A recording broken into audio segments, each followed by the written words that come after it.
and that mentality is my family does not have that mentality as bad, but Yeah. there is still definitely that, oh well, you're not producing enough wealth to take care of yourself right now, so what you're doing is a waste of time. There is still very much that mentality that underpins how they treat me and the things they say to me.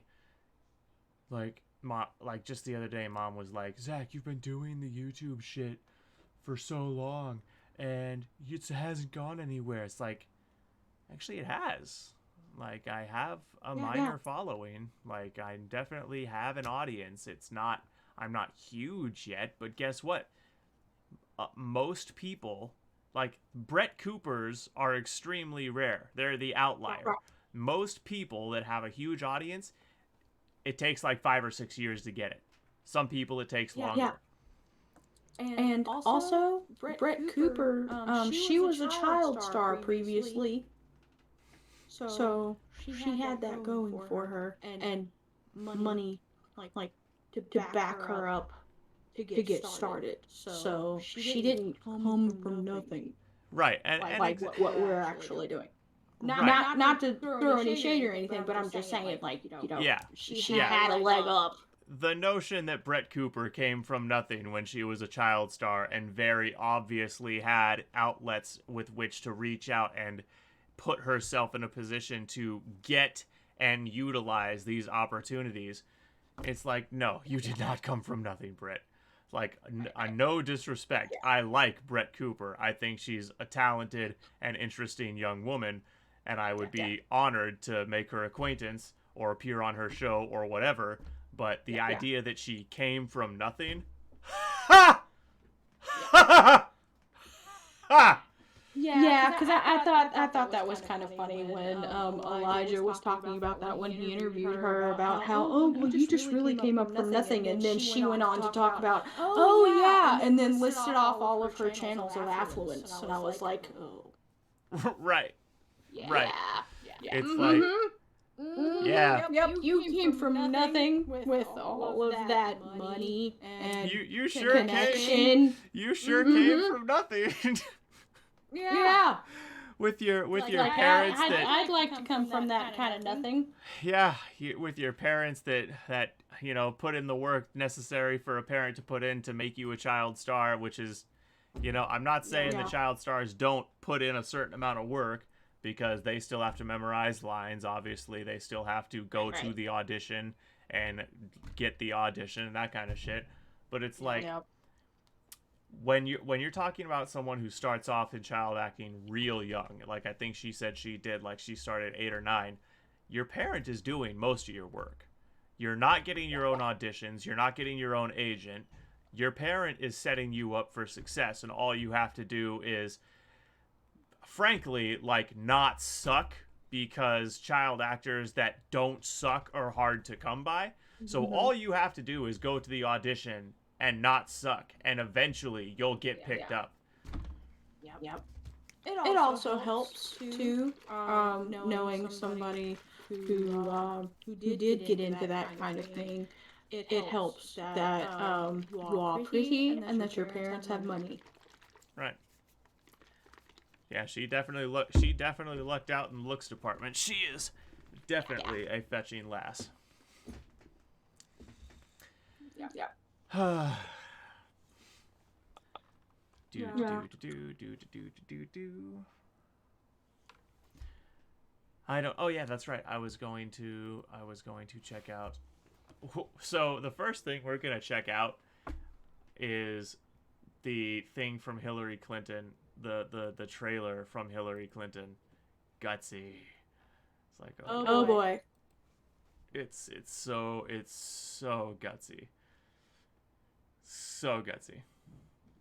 Holy shit, ultra mega gutsy, you guys. Ultra mega gutsy. The gutsiest. Like a bucket of chum.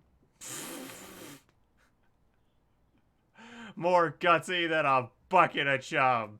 which which I don't. They're obviously they're probably unaware of this connotation, but something that struck me about calling this show Gutsy was hilarious to me from the get-go. Do you know what they call guys whose dicks are so long that like they actually can't penetrate a woman fully because it like goes too far? They call those guys gutsies because the girl feels him in her stomach. Oh, oh my god. So the connotation on calling this whole thing gutsy is just oh my god. Oh my fuck. Comments are turned off. Of course they are. Gee, I wonder why. Why? Let me just right there. I guarantee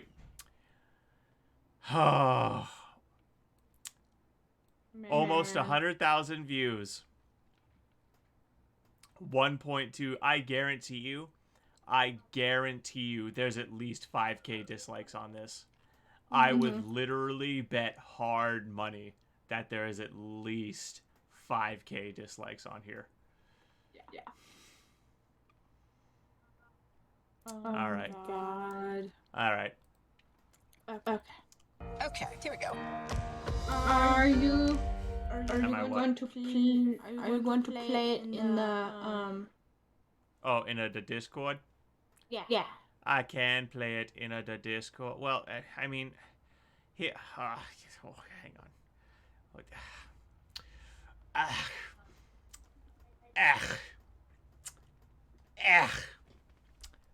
Because if I'm watching it on stream, it plays on a delay. I know. Hang on. I'll fix it. Yeah, hang on. I'll fix it. Just give me a minute. Fuck. Shit. Damn. Come on.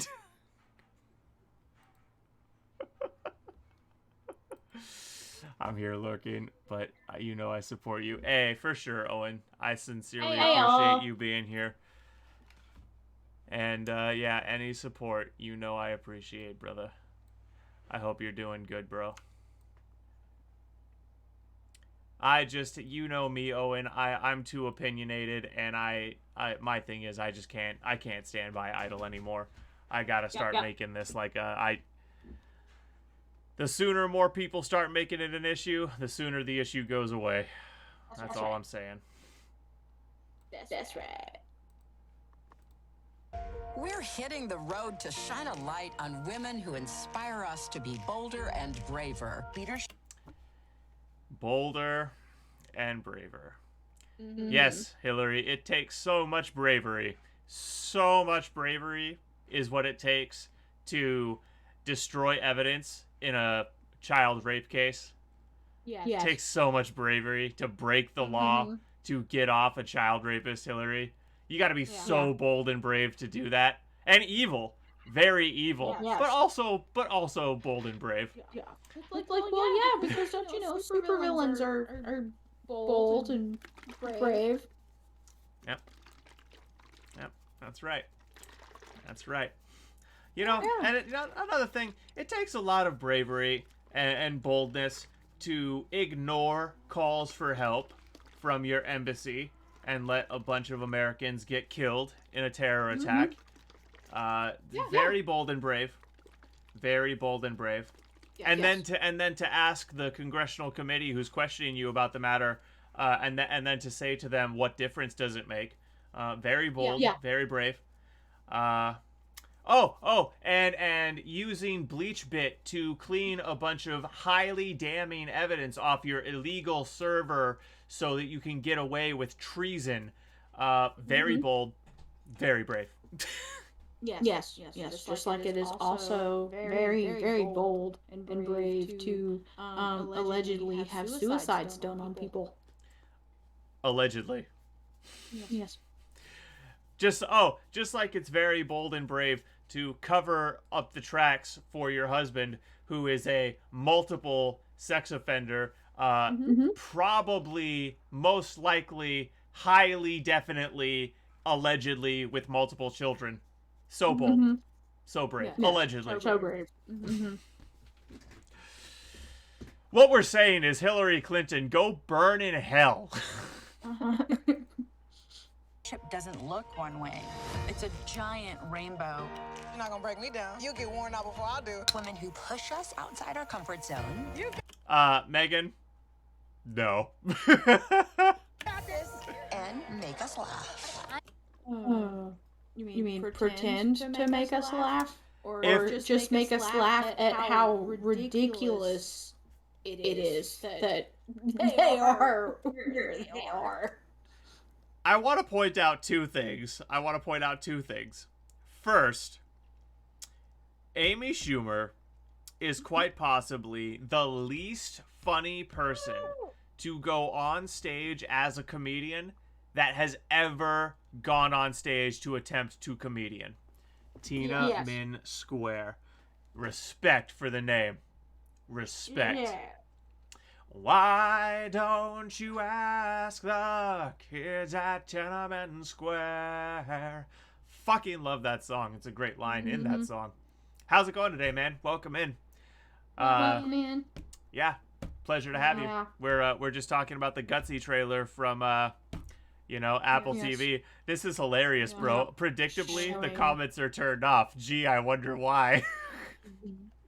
Yes. And they're showing you how bold and brave it is for you to be the barest of minimum bob and still somehow be considered a good comedian.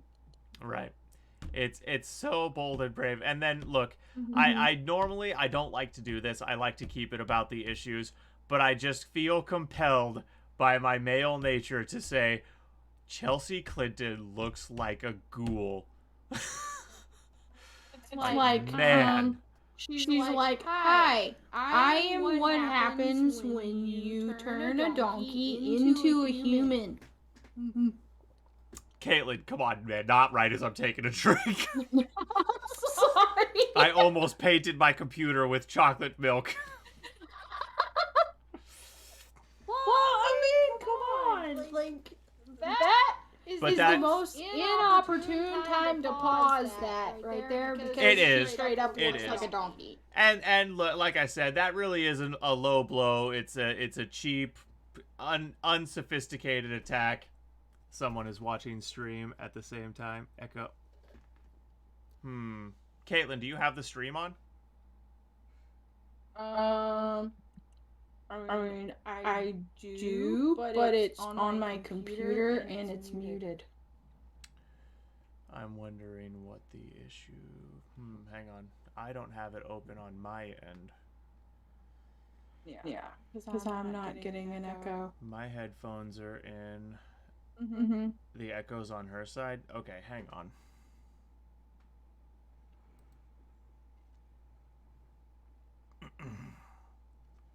Thank you for letting us know. We appreciate that.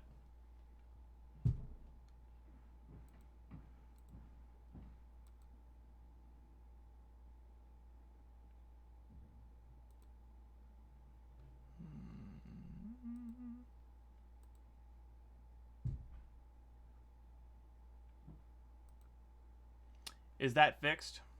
Did that fix it? Caitlin, say something. Did that fix it? I feel like I should open the app on my side. Say something. Okay, good. She said yes. Okay. Yep, I had my I use some sound software so the audio from my desktop comes through to the stream, and sometimes I have my settings a little bit cattywampus because something about... Oh, thank God. I guess Biz is not in prison. Good. Well, fuck. Man.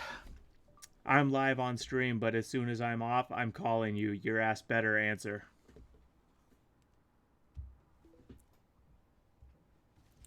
God. Master technician. Yeah, that's me. That's me, the master of software and sound tech. Barely able to keep my settings straight half the time. But in my defense, sometimes I open the program and all of my settings are fucked up for no reason. I have no idea why. I think it's just a bug in the software. I don't know if it's incompatible with some of the driver software that's on this specific computer. I don't know if it's the OS. I don't know. Who's the witch getting interviewed in the video? So this person right here is Chelsea Clinton. That is Hillary Clinton's daughter. And like that, just again, it's an ad hominem. It's a low-hanging fruit attack, but seriously, she just looks like a ghoul. That's not a judgment on her character, which is also terrible. It's not a judgment on her political beliefs, which also suck ass, but it's just a statement of personal opinion on her physical appearance. I'm in deep Georgia, and they might have never met a Muslim. Or they don't know they have. They don't know they have because we walk among you. Ha ha ha ha ha, so funny.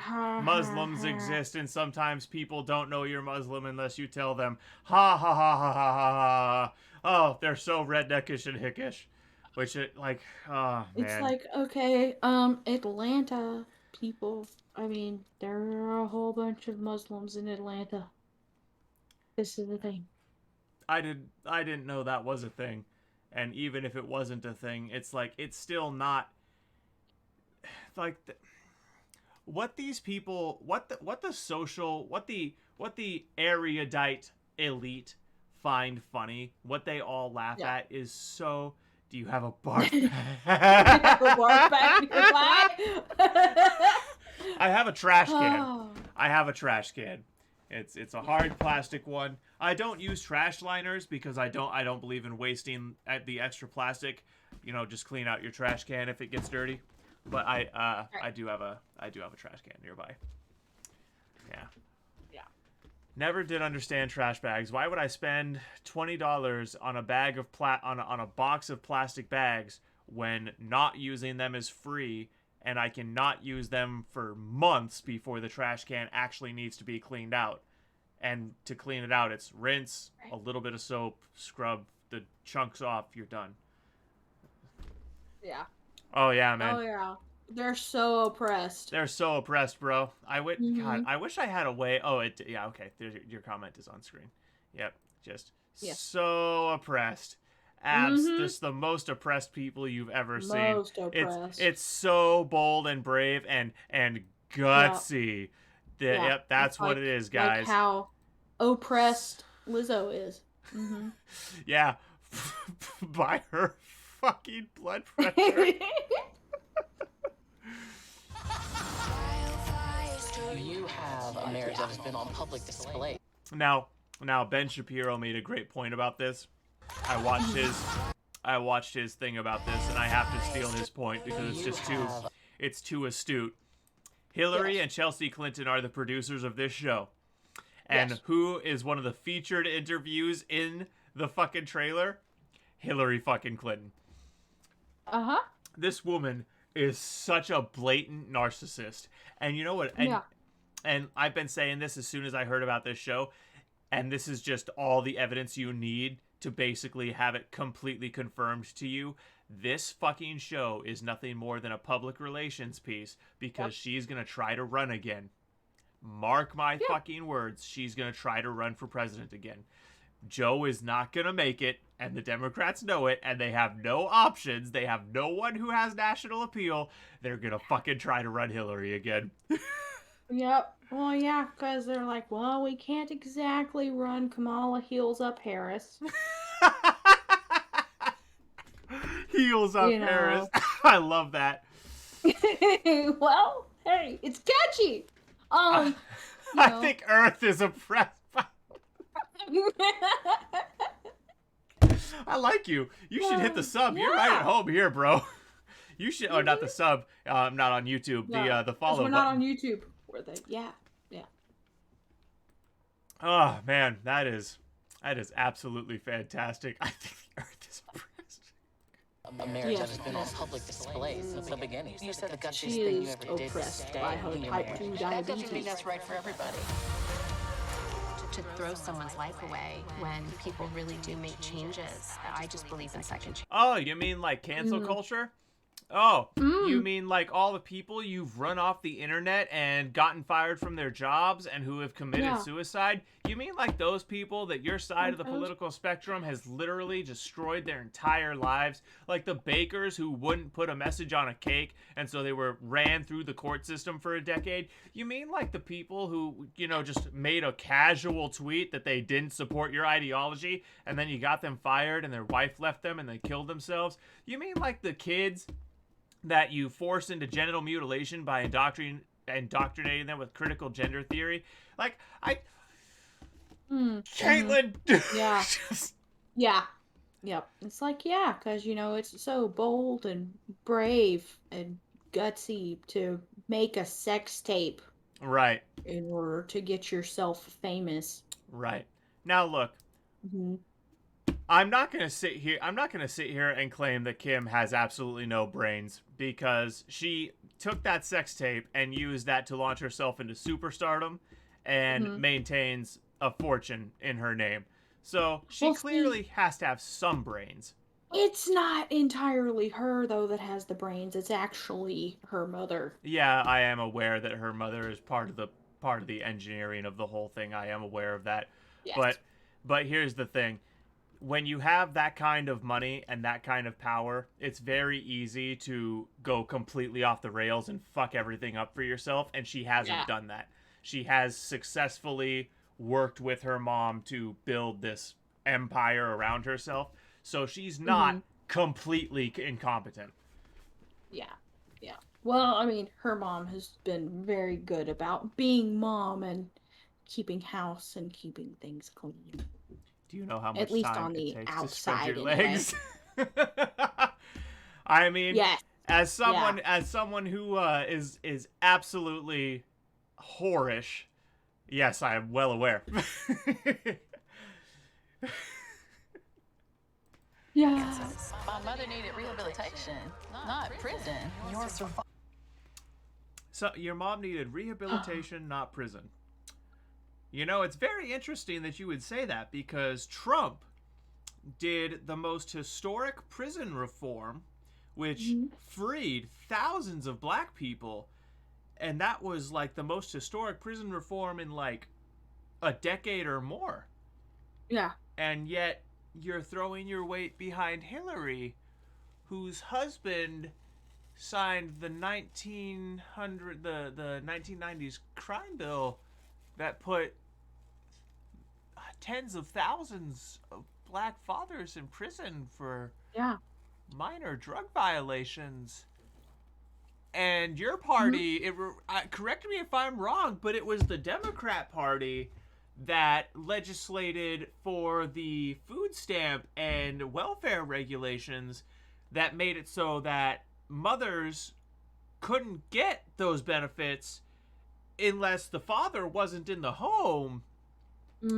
So, just explain to me really quick how it is that you're supporting Democrats and talking about your mom needed rehabilitation when it's Democrats who have perpetually fucked with you guys.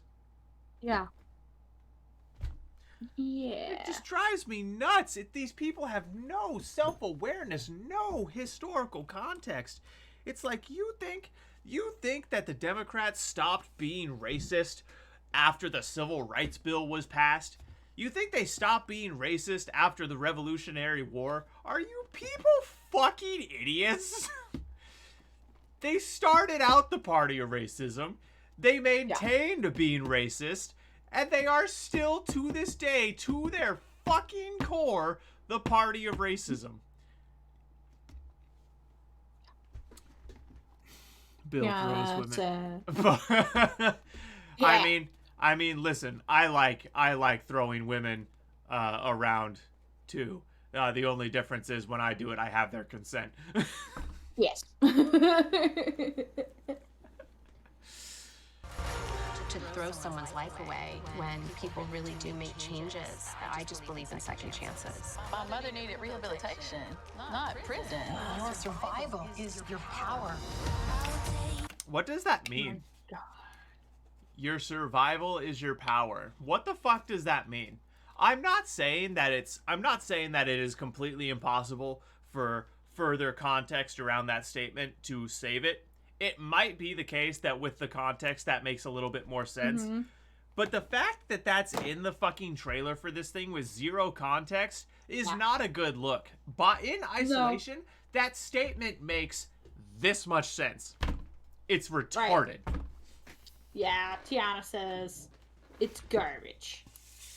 It's garbage. Yes, it is garbage. It's garbage. It's and really, garbage.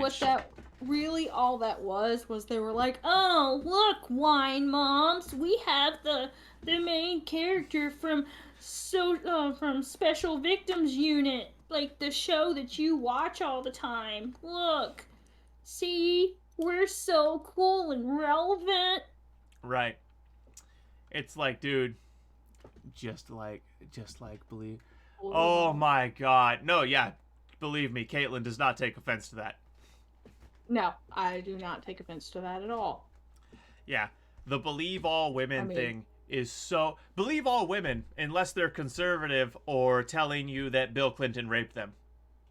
Right. Believe all women unless it's the woman who was the little girl that Hillary Clinton got her pedophile rapist off, and that woman says that Hillary Clinton ruined her life. Believe all women unless they speak out against Democrats. Yeah. But believe all women, though. Yeah. Someone say to me, you're not good enough because you have melanin. How dare you? I have a mess. No one with any power or any position of authority has said anything like that in the last 2 or 3 decades at least. Except for Democrats behind closed doors. This is white. I just want whites to get a GED in blacks. I have a master's in white. I just want whites to get a GED in blacks.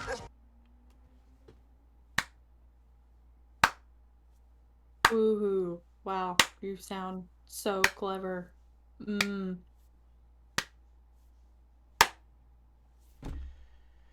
Here's an idea, black folks.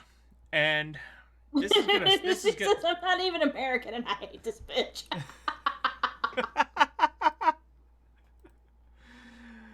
Oh, man.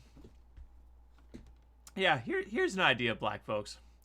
How about you stop blaming white Americans for your fucking problems?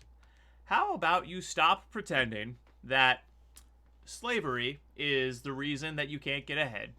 How about you stop with this whole fucking thing that systemic racism is keeping you down and hold your communities to account? How about you stop glamorizing gangbanging?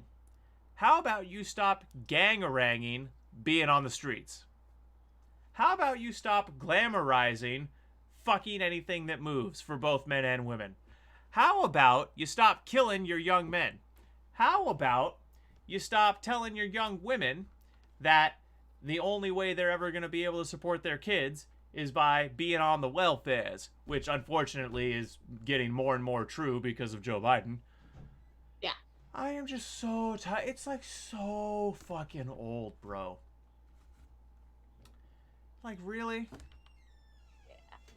Y'all really generalizing black people and it's giving white supremacy? I mean, look. Am I generalizing black people? Yeah, that's a fair comment. However, I would say that black people generalize yourselves. Like, think about it. Y'all all listen, roughly speaking, to the same music. Y'all all support the fucking music industrial complex that puts out absolutely garbage music. You go into any black neighborhood in America and you roll down the street for 10 minutes and you'll hear the same 3 songs on repeat. Y'all all consistently vote Democrat. Like, listen, I am not saying that all black people are the same. I would never say that. But when you look at an aggregate sample, black people do the same shit. And it hasn't been working out for them so good. And I just do not understand for the life of me why after all this time voting Democrat, after all this time trying to do the same shit and not getting any better results, why y'all are still voting Democrat, why y'all are still doing the same shit, the same way, in the same places. I've talked about this a fair bit. My best friend, Wesley Maynor, black guy. He grew up in a white neighborhood. He had best friends that were white. He didn't necessarily have that many black friends. He went to white schools. And when I say white schools, I mean schools that had a pretty large white population. And somehow, he was still convinced that he was being kept down by racism. And it's like, dude, other than people occasionally making like some ham-handed faux pas towards you, or saying like really generalized statements that are, yeah, a little bit fucked up, but actually don't affect you in any real way. Like, he never actually encountered any significant racism in his life that I was aware of. And he told me a lot about the racism he'd encountered. And it's like, dude, other than people being just casual dicks because they don't like black people for whatever, you've never experienced this systemic racism. You've never not gotten a job because you were black. You've never been turned away at the polls. You've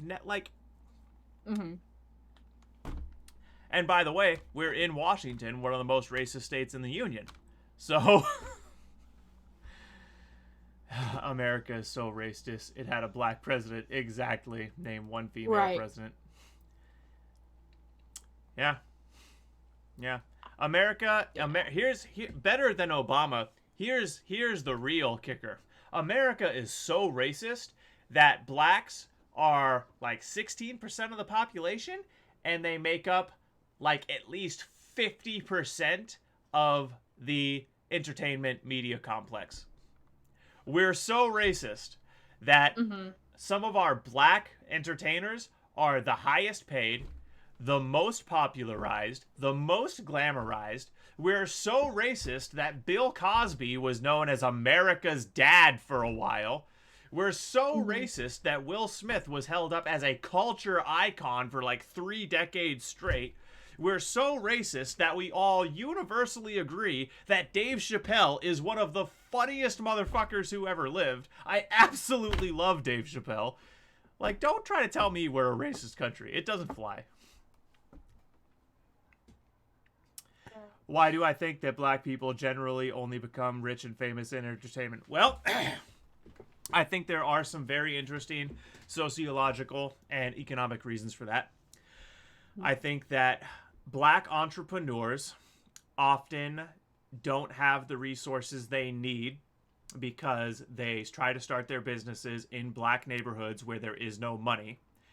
I think that black people who try to get out are under-publicized and under... what's the word I'm looking for here? They often are not given the support they need by their own communities, and especially by their immediate circle. And they are kind of held down. It's the crab in the bucket theory, which is not a theory. It's true. Like, people often keep you down. Yeah.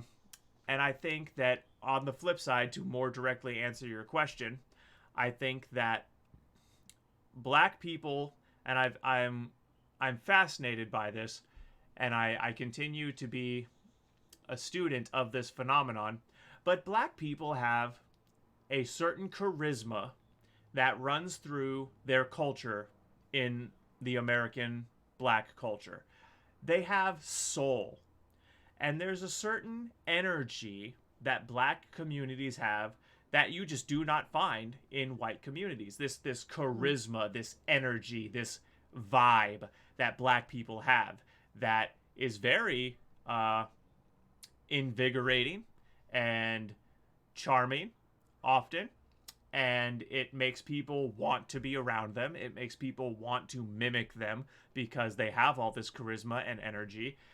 It just is the fact that many black entertainers have the stuff where entertainment is concerned. because there's something about black culture in America that breeds that in people.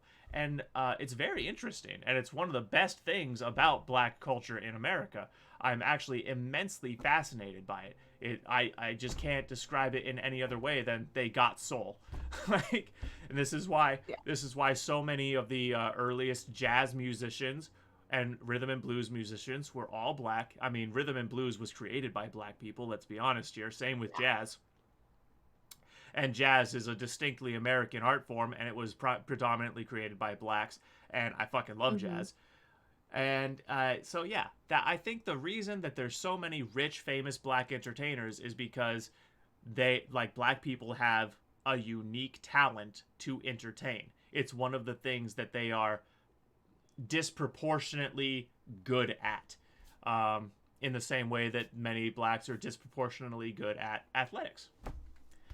Most of our music wouldn't be here today without black culture and black music, but I also think it's the only space white society has allowed for them. There's been discrimination and for a long time. So, not as much as a lot of people like to make it out to be.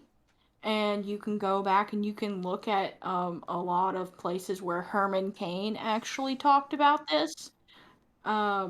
He was a very, very wise conservative black man. And he went into great detail about how a lot of this systemic racism thing is actually a myth, because he talked about how he went to college and, you know, um, all of those things, and ended up trying to get it. I think he was like some kind of engineer or something. And um most of his experience when he tried to, get bigger positions and things like that, he found out that it all boiled down to the fact that the person who ended up getting the position usually ended up getting it because they were slightly more educated in that area than he was. And then when he went and educated himself more, he was able to actually move up and get promoted into those positions. He said, so really it's not a matter of, oh, well, they picked this person because they were white. It was because that person had been doing the job longer and got more educated in doing said thing. I just wanna hit you with some basic thought experiments and some basic questions that should lead you to at least reconsidering that basic statement that you've made there. First of all, capitalism is by nature exploitative, correct? The whole point of capitalism is to exploit labor to the optimal capacity to make as much money as possible. So by definition, you're going to look for people you can exploit the most. And so you're going to want people who are going to produce the best work, regardless of race. If you want to make money, you're going to ignore race in the interest of making money. That's thing one. Thing two, affirmative action exists. Just plain and simple, affirmative action exists. And black scholarships exist. And opportunities exist for black people that just don't exist for white kids. I know that because I went to high school, and when it came time as a senior to start looking for colleges, I went through lists of scholarships, and I would look at 50 scholarships, and 40 of them would say, you can't apply if you're white. Okay, that's another thing. Now, another thing is you take another ethnic minority like the Chinese, and they have not encountered the same issues in employment and education that blacks have. Are you going to try to tell me that the Chinese have a less sordid history of persecution in this country? Right. They were basically imported. The railroads. They were imported slave labor. They were slaves in everything but name. Like there's literally thousands of Chinese people buried beneath the tracks. It's part of where that's part of where that phrase came from.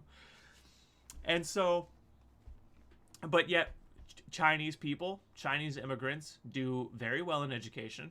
They do very well in employment. So you have to ask yourself, what's the difference between the Chinese struggle and the black struggle? And is the difference in success, is the difference in outcome because there's a difference in the people's history, or is it because there's a difference in the people's current culture?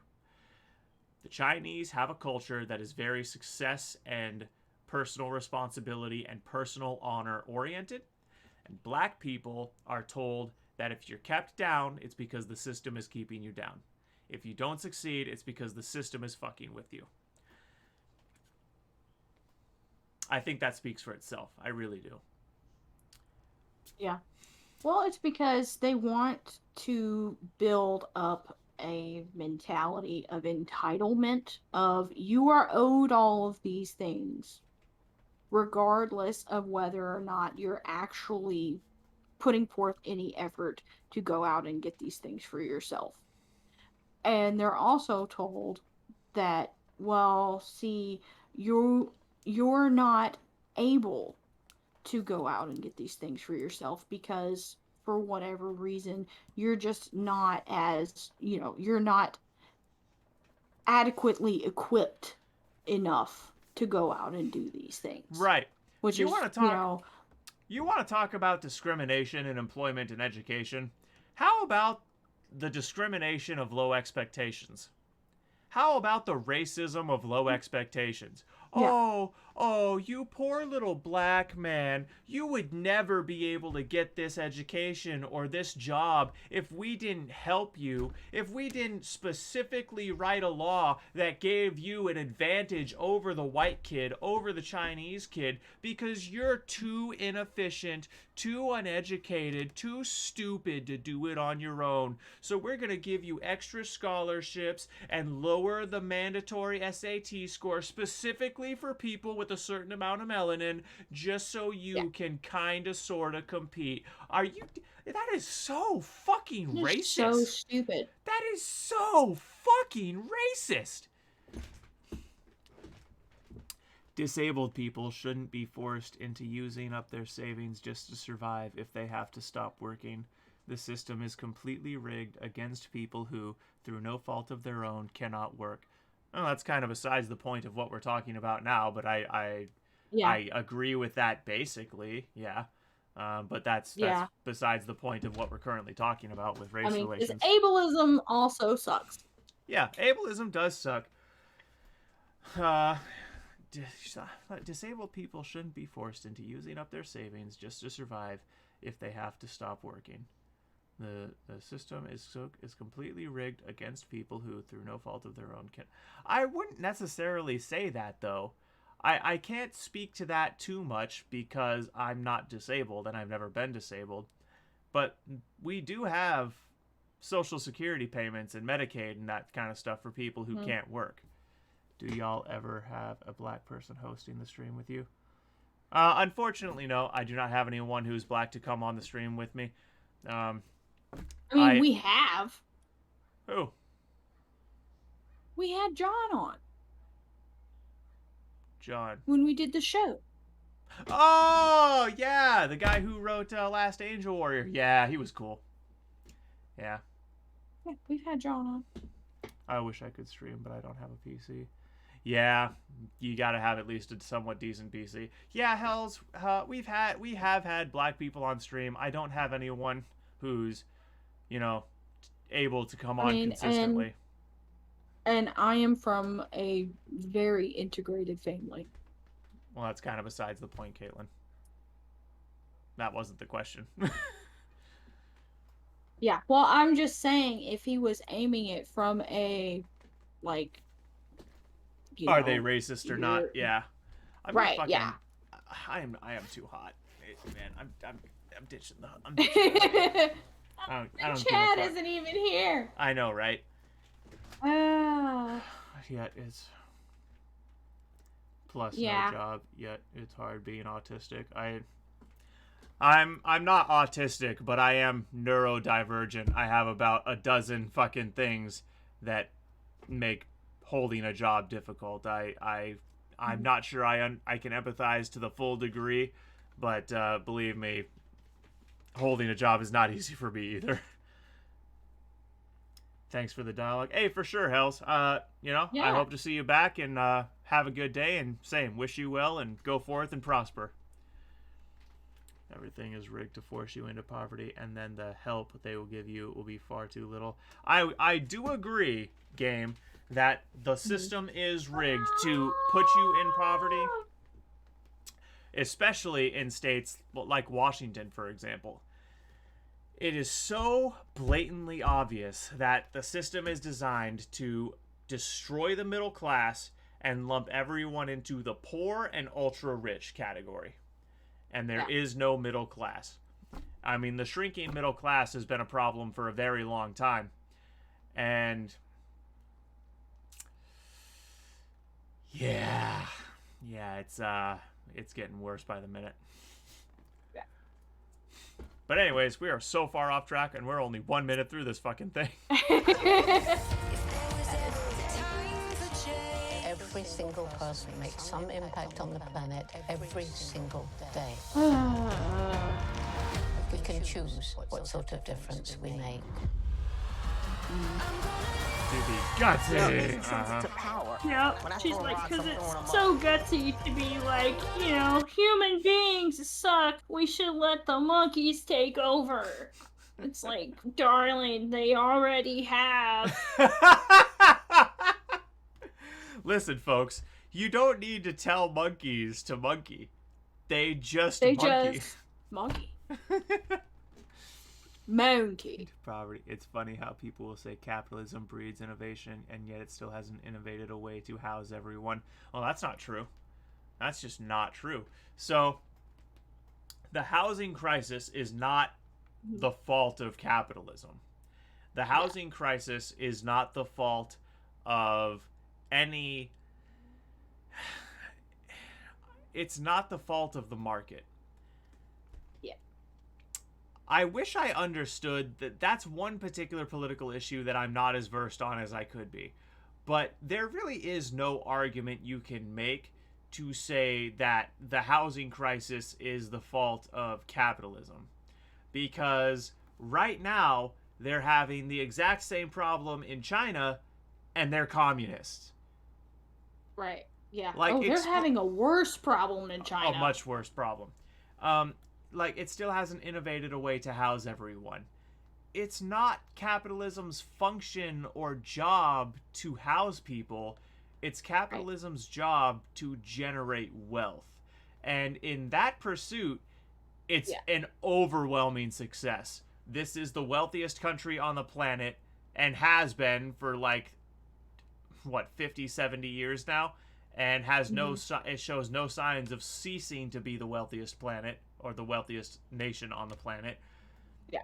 When you look at the amount of people who have been pulled out of poverty by capitalism, and the amount of capital, the amount of wealth, the amount of resources that capitalism has created, there is no argument against capitalism as being the best way to run an economy. Do I think that we should have unfettered capitalism and there should be absolutely no restraints on capitalism? No, because then the market exploits people to too much of an extent and we have abuse. So I think reasonable regulations like labor laws and pollution laws to a certain extent, I think those are reasonable and fair.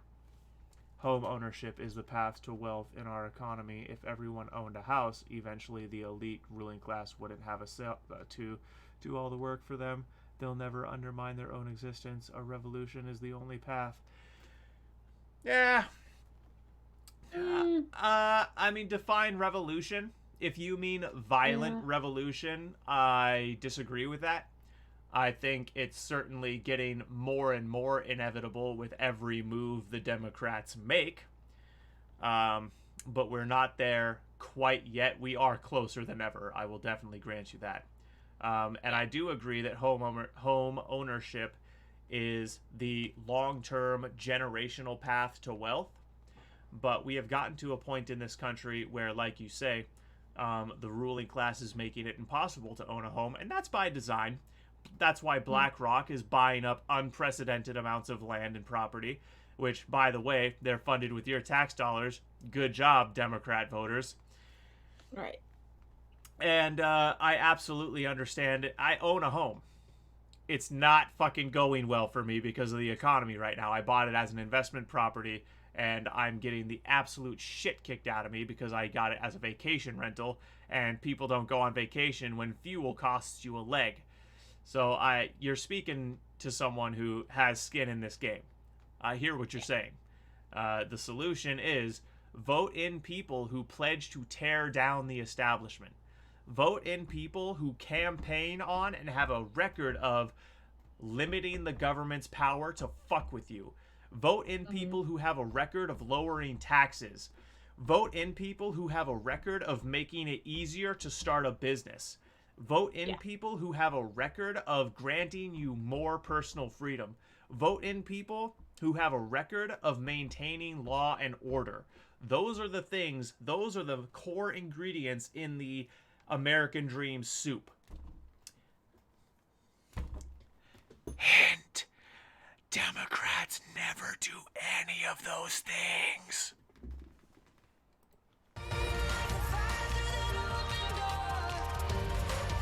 We're gonna go buy the house where we got married. This is where it all started. And the rest And I history. Cheers.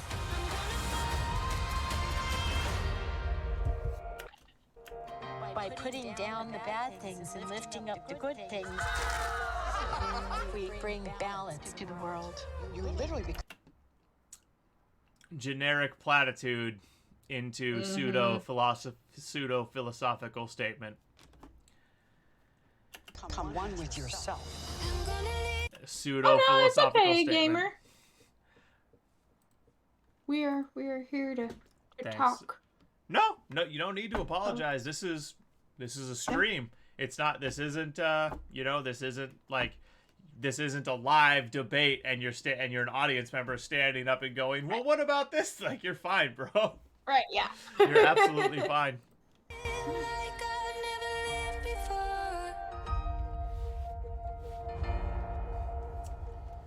Oh. Yeah, I to quote Ben Shapiro, I can't wait to not watch this. I am gonna not watch this so hard. Watch this so hard. I mean, and really, like, the fact that the comments are turned off speaks volumes. The fact that it's got almost 1K views and it's only got 1.2K likes speaks volumes. The fact that it's been live for over 2 weeks and it's got less than 100K views speaks volumes. Like, people don't want any more of this witch. They are done with Hillary Clinton. They are sick and fed up of the Clintons. I don't understand why they keep trying to make Hillary Clinton happen. It's not gonna happen. Yeah. UBI. I mean, the lazy bastard in me wants a UBI to happen. The person who knows how economics and inflation works knows that UBI would absolutely destroy our country like that. Like, I could sit here for hours and never fully get done ranting about how that's a terrible idea. Yeah. But to sum it up, to give you the very basic, right now, our government is teetering on the edge of debt default. They keep raising the debt ceiling so they can keep spending money they don't actually have. They're printing money. They're creating money out of thin fucking air to flood the economy with said fake money and try to cover their own debts. And that is why inflation is skyrocketing, because the money supply is going up. And if you created universal basic income, it would be like the current inflation on steroids. Yeah. Because to give any kind of universal basic income to the American public that was anything above like $5 per person, they would have to print so much money that it would make the amount they've printed recently look small by comparison. And by the way, in the last like 2 years, they've printed more money than previously existed in the American economy for the past 3 decades. That's why the inflation is going up. So no, UBI is a terrible idea. Yeah. Yeah. Now I want to check out that this changes everything. Censorship, big tech, Facebook. If you all don't know who Russell Brand is, I guess you've been under a rock, but we're going to check out this video from Russell Brand. Disinformation! Disinformation! Who's going to help me understand this information? Mark Zuckerberg? Bill Gates? And the FBI? Of course they... Ah, he rhymed. I'm so entertained. Yeah. Joking aside, I do like this guy. Yes. Yeah. He has matured. 5.9 And million. it's nice. What, Kate? I said he's matured, and it's nice. Thank you for joining me on this voyage towards truth as we zigzag through the mind of the machine towards... Just like the education system does not work for all students, our societal structure also fails to provide for the diverse purpose of individuals. Yeah, I'm one of them.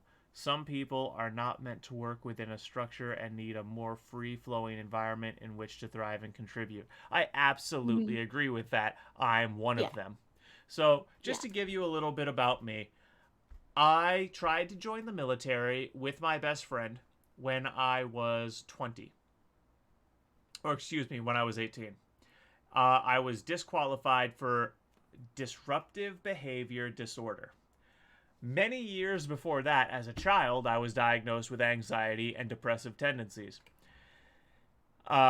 Years after that, years after the Marines attempted joining, I went to therapy for unrelated issues, and I've been diagnosed with tendencies towards anger, PTSD, and possible schizophrenia or possible borderline personality disorder.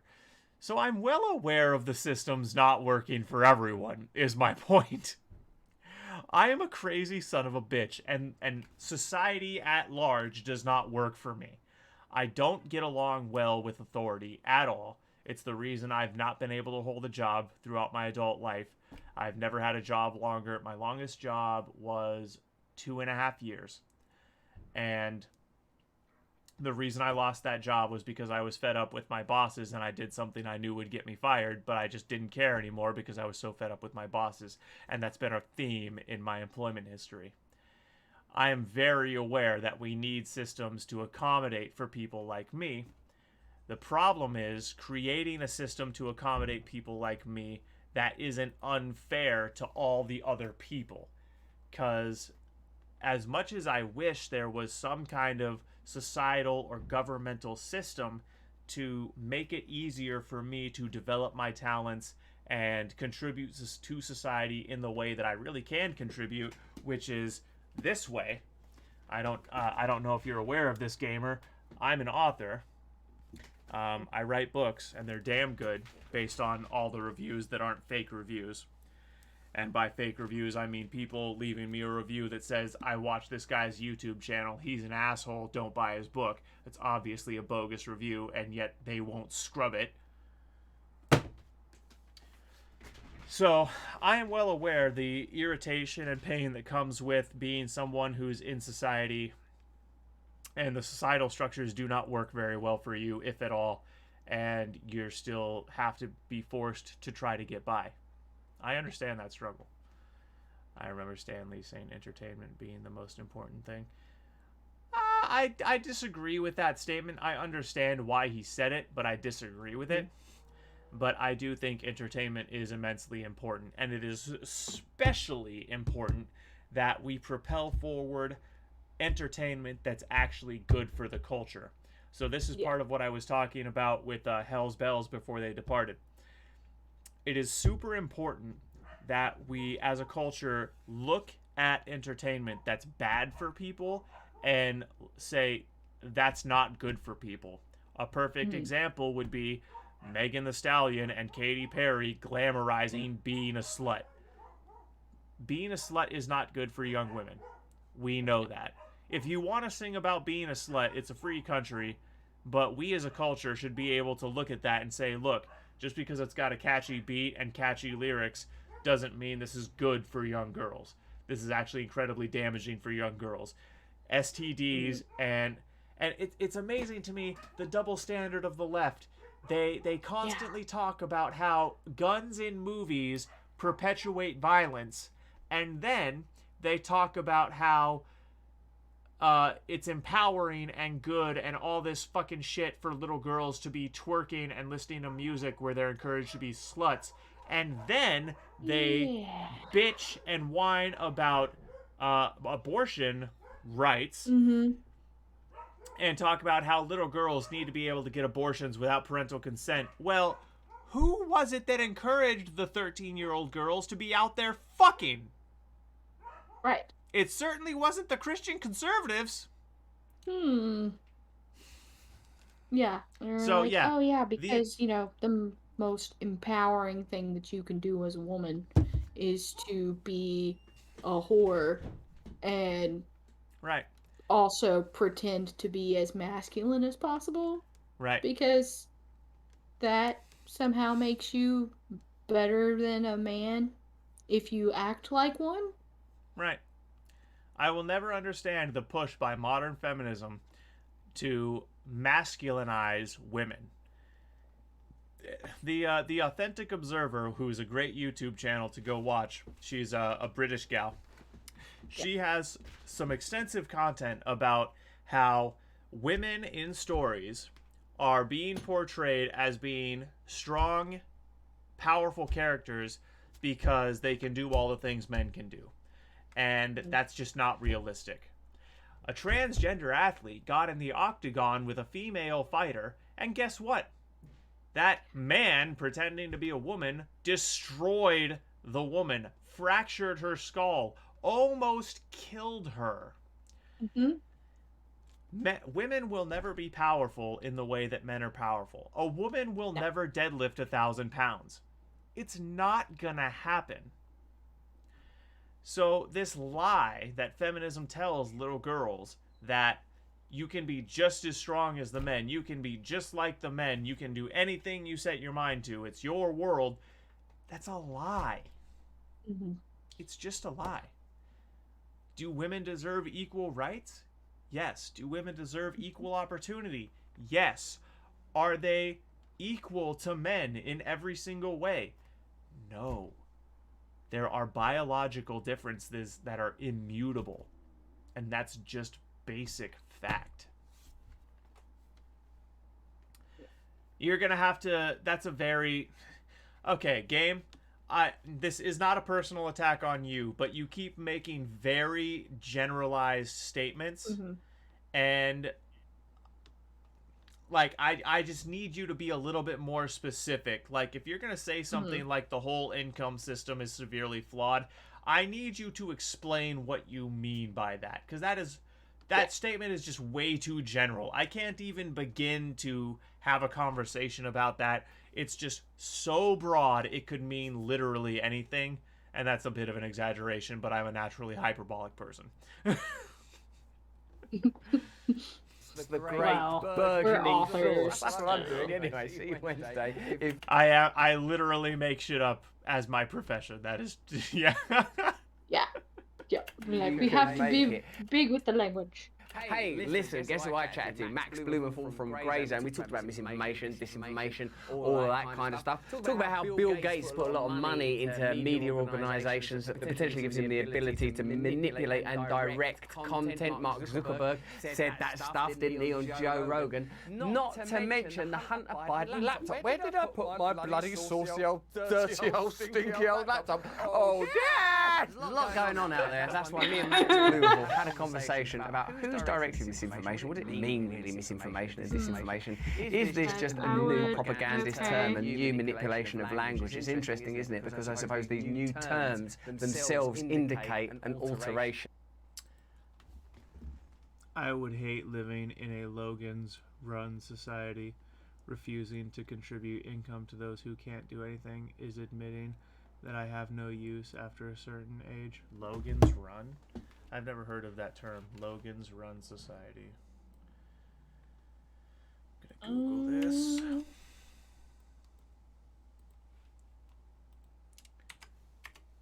Quick shout out to Brave search engine for not filtering my search results. Oh, it was a movie. It was a movie.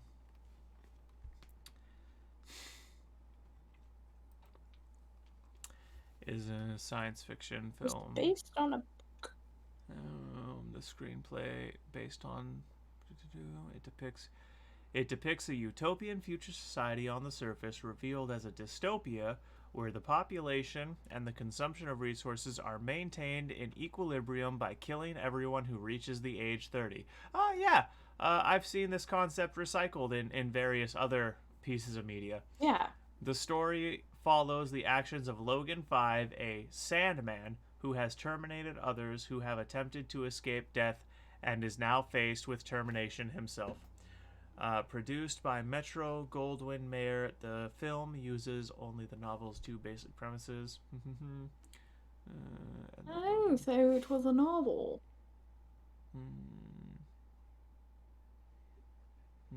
Okay.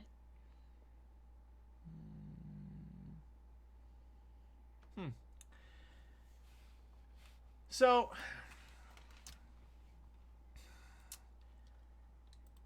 yeah.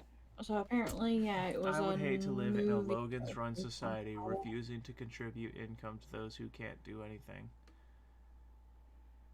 Is admitting that I have no use after a certain age. Well, I mean, that's a person-to-person thing. Some people become senile. Some people have dementia or Alzheimer's, and they do lose any purpose or value to society after a certain age. Now, that's not to say that they don't still have value to their family. And that's not to say that they don't still have value in some potential other capacity that might, be a niche thing that's unique to that individual. That really is something that's needs to be handled on an individual inter-family basis. And this is why it's so important to cultivate strong families. This is why the nuclear family is so fucking important, and why it is so profoundly evil that Democrats constantly attack the nuclear family. It's like Democrats want to push Social Security and expand this benefit and expand that benefit, and they constantly destroy the one benefit that everyone innately is born with. Not everyone, most people are innately born with, that if you cultivate that benefit, it will protect you from all the worst things life has to offer, and that is your fucking family. If you actually have a good family unit that is willing to help you out in times of need, the family is an incredibly powerful thing.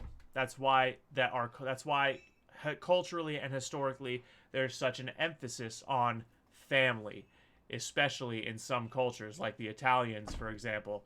That's why they have such this huge thing about family, because they understand that if you cultivate good families, you as a culture can survive literally anything.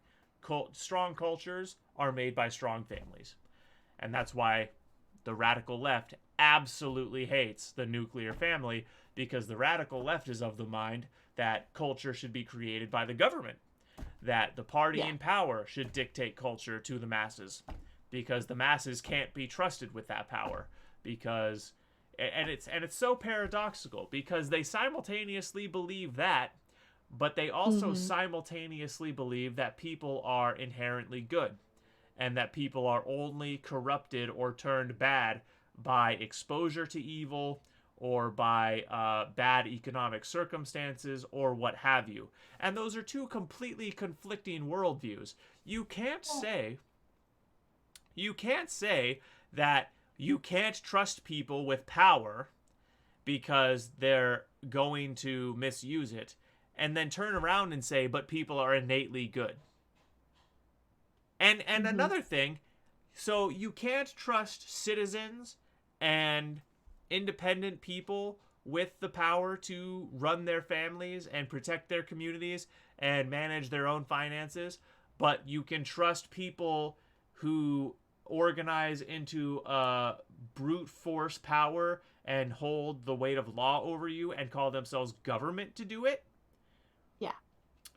These views make no sense. Well, see, the thing is, it's those who they decide are innately good, and worthy of being trusted with the power to dictate those said things, simply because they rubbed enough elbows and greased enough palms. Right. That's how it is. If they weren't able to do either of those things, or lick enough buttholes, then, they are not in a position to be thought of as, innately good or trustworthy of doing those things. Right. Exactly. Exactly. And that is why I believe that having the government as weak and there being as few... What rules, you sons of bitches? As few rules as possible is actually the best way to run a society. Like, look, you can't have complete chaos because in complete chaos, tyranny rules. But when you create this system of rules that becomes so complex that you need a law degree to fully understand it, when you need a team of lawyers to fully utilize the system of rules, that inherently benefits the wealthy. And what do Democrats and rhino Republicans and establishment Republicans always do? They create more rules. Yeah. That's why you should only vote for people who have a history of repealing regulation, of repealing laws, of running their entire term without passing some bullshit bill that just added more garbage to the books. Like, it is a truth of living in any first world country right now, or really any country that has a functioning government of any degree. You go through your day, you break a few laws. And that's just how it is. Because there's so many laws on the books that no one even knows about that it's impossible to live your life without breaking laws. Yep. Like living in California and eating oranges in the bathtub. Wait, are you serious? I'm dead serious. That's a law that's still on the books. If you eat oranges in a bathtub in California, you have broken the law.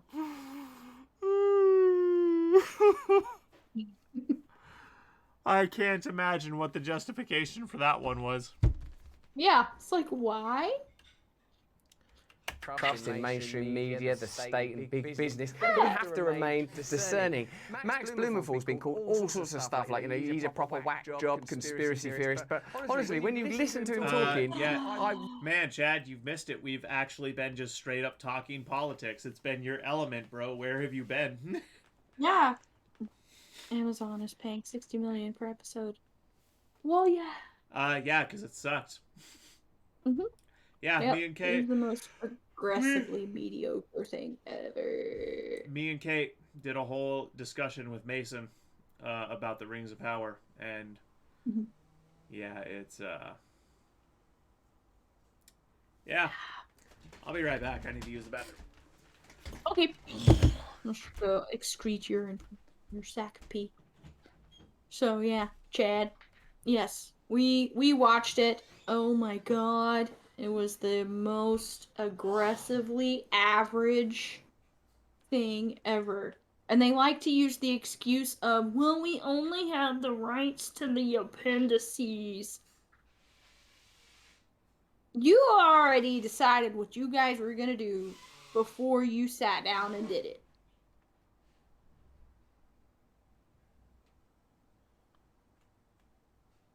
Silmarillion or no Silmarillion? Female Frodo and Sam. Right? Oh. Yeah. Yep. Yeah. And now they're trying to feed everybody the bullshit of, well, it's just people who were just fans of Tolkien from before who were having an issue with it. But if you've never watched anything that's Tolkien or read anything by Tolkien, then you might like it as a show. And yeah, I had to explain to my mom. I was like, no, if you actually like good storytelling that has good character development, you won't like this. You won't. It Well, has nothing to do with, being a strong Tolkien fan or not. no.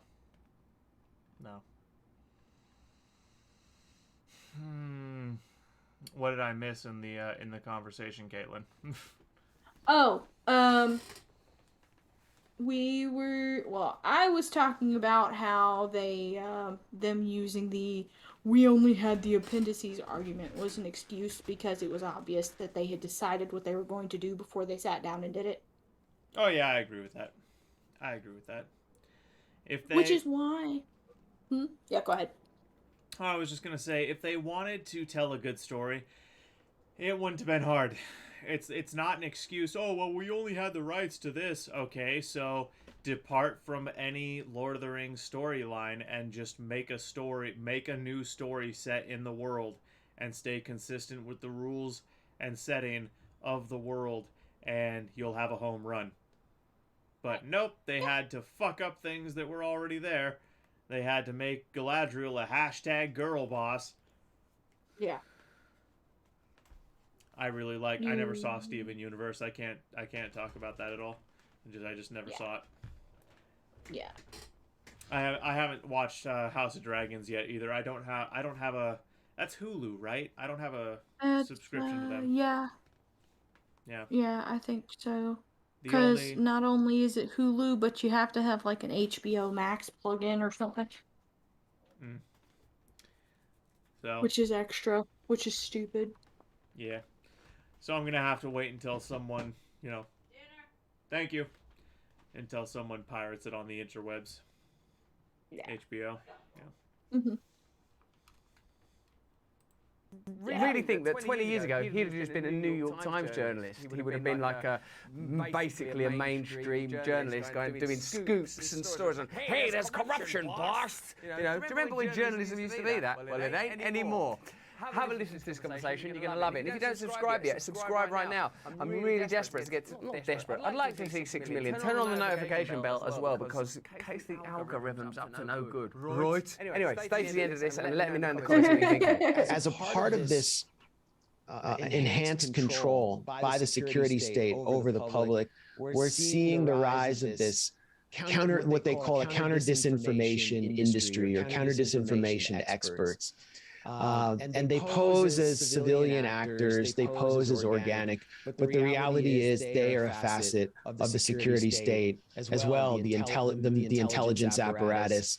The FBI is part of this, of course, and so many people, especially on the right, are freaking out because Mark Zuckerberg disclosed that the FBI essentially told him to suppress any discussion on Facebook of the Hunter Biden laptop, which was a trove of corruption and criminal behavior that I think could have actually.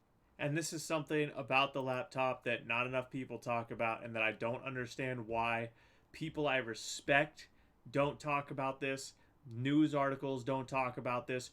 Why is no one talking about the fact that on that laptop, Hunter Biden is pictured with a 9-year-old in lingerie? Right. Why is no one talking about that? Nothing else on that laptop matters to me. Hunter Biden is naked with a 9-year-old in lingerie. Right. Nothing else on that laptop fucking matters to me until that issue is dealt with. How do you deal with that issue? A firing squad. Yes. Altered the course of the election. Which means they were manipulating U.S. politics. An unelected security apparatus was seeking to guide the outcome of the election away from a Trump victory. That's what's apparent through Zuckerberg's disclosures. Echoey. Hello. Echoey. Like the video is echoing. Hang on. Yeah.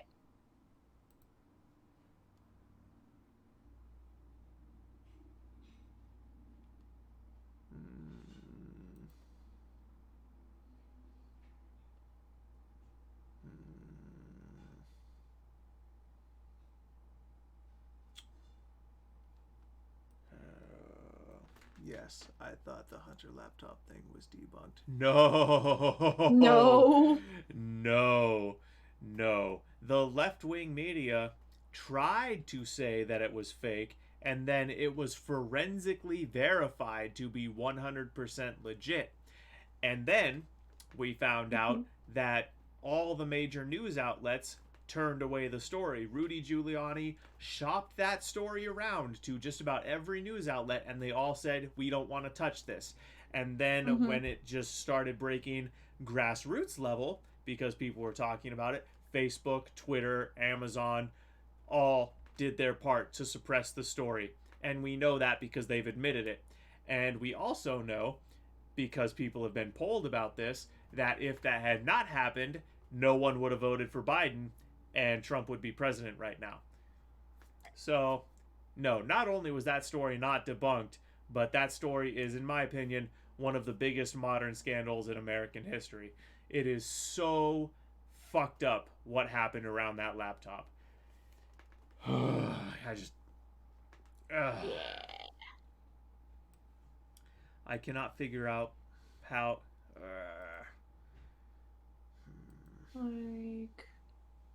Okay, hang on. So the video itself is echoey.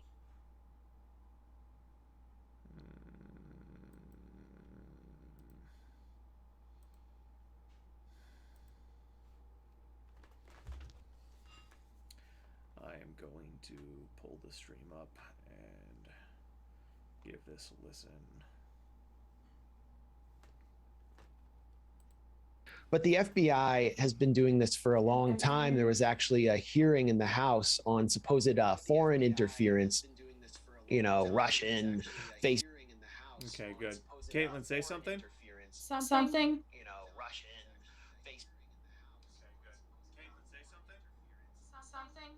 But now you're echoing again. Yeah, and now I can't hear anything. Well, hang on. So, yeah. Yeah, because I changed my settings around. Okay, well, someone's gonna echo. So, it's just gonna have to be Caitlin. Better Caitlin echo than the fucking video. I don't know how to get that. I'm gonna have to play around with the settings later at some point to figure out if I can find a way to make that work.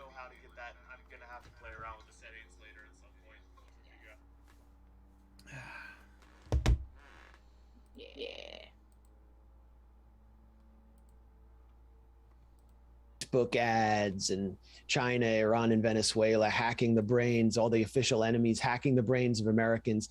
And I think it was Seth Moulton, one of these, pro-war Democrats. He started asking all the principals.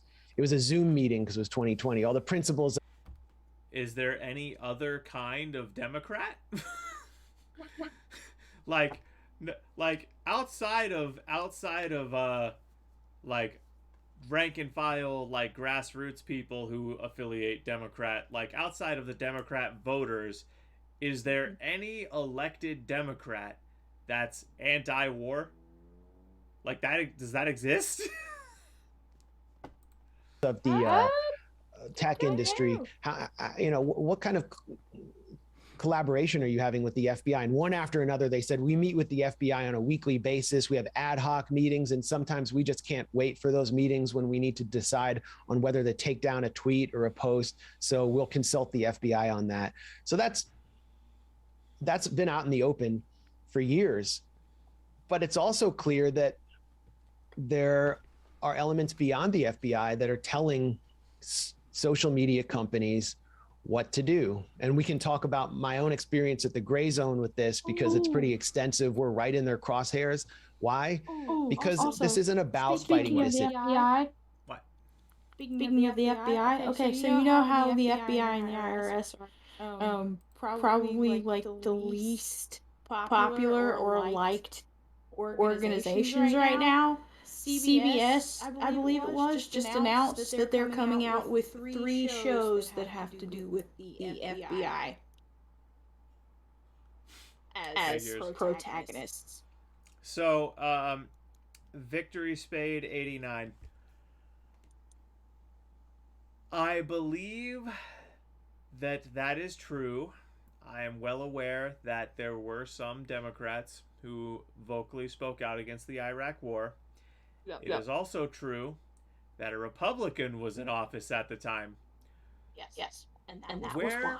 Where were the anti-war Democrats when Obama was drone striking American citizens? Where are the anti-war Democrats now when Biden is sending $40 billion to pay off political favors under the guise of fighting a proxy war, which isn't much better than just paying off political favors? Where are the anti-war Democrats right now? Yeah. With him all, getting involved in Ukraine and stuff. Where are they? Like, I personally am a non-interventionist. I believe that the U.S. government has no fucking business having military bases all over the place. We have no fucking business playing world police. Help our allies and protect our citizens abroad at embassies and protect like trade ships and that kind of shit. And you are drooling all over me. Why do I put up with you, you big black bastard? He's like, because I love you. He's like, because you love me.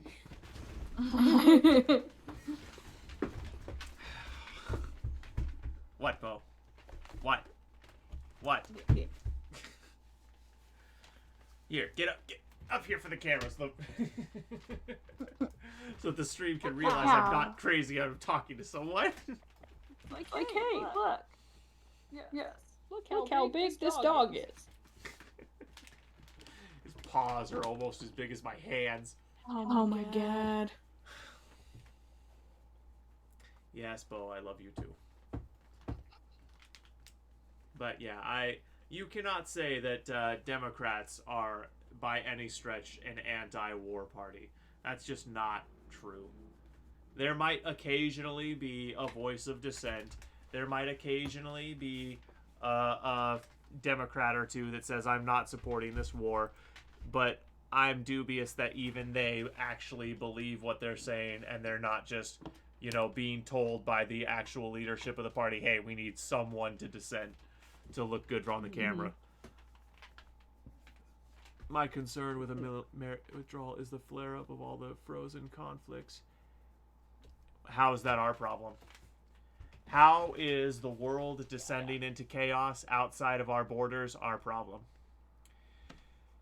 We have all the natural resources we need to be 100% self-sufficient. Yeah. We have be fuel, we have farmland, we have minerals, we have metals, we have everything we need right here.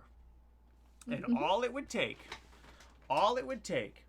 is the government taking its foot off the throat of the economy and allowing drilling, allowing tax cuts on businesses that actually produced things instead of data, and the American economy would be 100% self-sustaining, and it wouldn't matter if the rest of the world was in chaos. Yeah. Withdrawal. They had this discussion after WW2. They will draw you in. How? How are they going to draw you in? How can foreign conflicts draw you in if you're self-sustaining and you have the strongest military on the globe? What are they going to do? What are they going to do? Threaten you? First of all, anti-missile technology is proven. Israel blows attacking bombs out of the sky every single day, so they couldn't threaten us with missiles. And if they tried a land invasion, well, have you met the Marine Corps? I was best friends with a Marine for 10 years. Trust me, you don't want to land invade us. Not to mention, a land invasion against America, it would basically be suicide for, well, anti-missile tech was not perfected at that point. You can't say 9/11 like that's some gotcha. Anti-missile tech was not perfected to the degree it is now when 9/11 happened. And call me a conspiracy theorist, 9/11 was a fucking inside job. Yes. You can call me crazy. You can say I'm a conspiracy theorist. You can say debunk this, blah, blah, blah, that. Listen, man. The tower started falling before the plane even hit. I've seen the fucking video. So unless you're going to tell me that every video was doctored and that every fucking engineer who's come out and said the tower was designed to withstand a plane impact twice as severe, unless you're going to tell me that all the fucking coincidences that led up to the tower falling are completely coincidences, I don't buy it.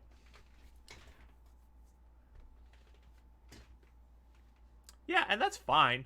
I'm not going to say you're a bad person or an idiot or anything for disagreeing. Right. I understand why you're disagreeing, but I'm telling you, you'll never convince me that it wasn't an inside job. I've looked at it very thoroughly, and plus the whole argument for a 9/11 not being an inside job is, well, the government would never do that. That's what it always boils down to. Mm-hmm. Well, the government said.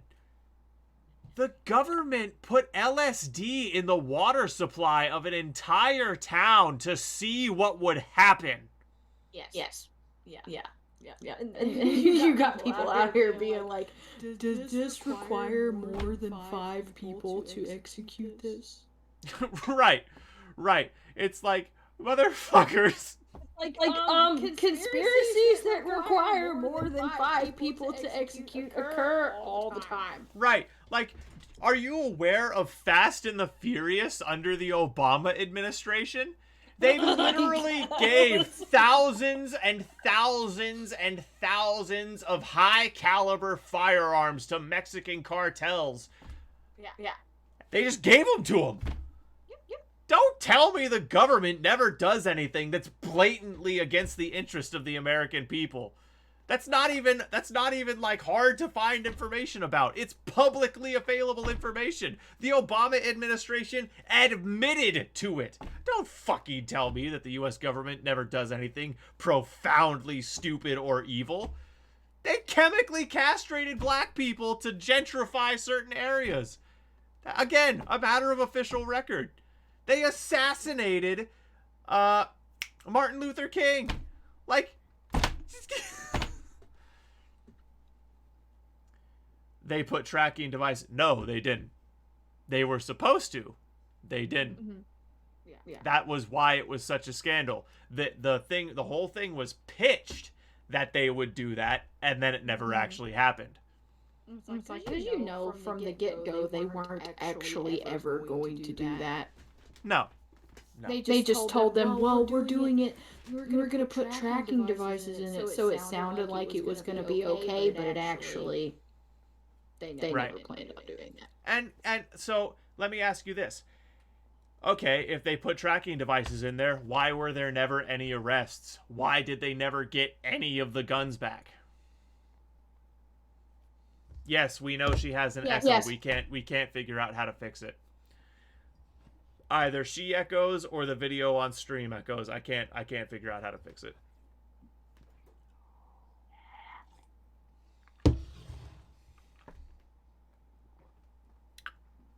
So yeah, look.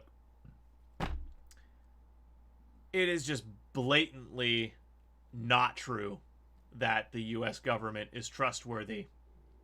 It's just not. They haven't been trustworthy since Lincoln. Yeah. Oh yeah. When they found out that 5 Union generals actually got together and paid John Wilkes Booth to have him killed. Yep. Not Confederates. I just know.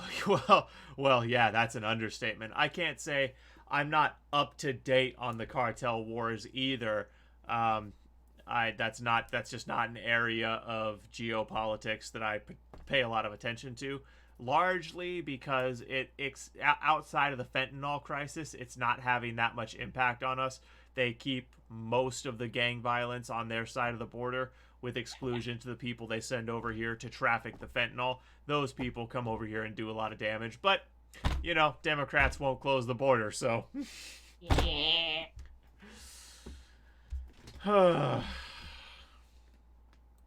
information. It's about suppressing and silencing anyone of any prominence who disrupts the establishment narrative, particularly when it comes to foreign policy and U.S. interventionism, but also on COVID and other issues.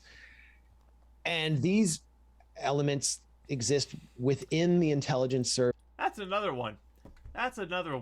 Just, if the government cares so much about the American citizen and maintaining the public welfare, why is it that we can't sue for vaccine injuries? Why did the drug companies get immunity from repercussions when their study data showed that the vaccine was causing miscarriages and death at an exceedingly alarming rate? Yeah. Don't tell me the government gives a fuck about me. Services, but they often operate through what we call cutouts or front organizations, one being the Institute for Strategic Dialogue. They all have these seemingly anodyne, banal names that make them appear serious and kind of objective and neutral.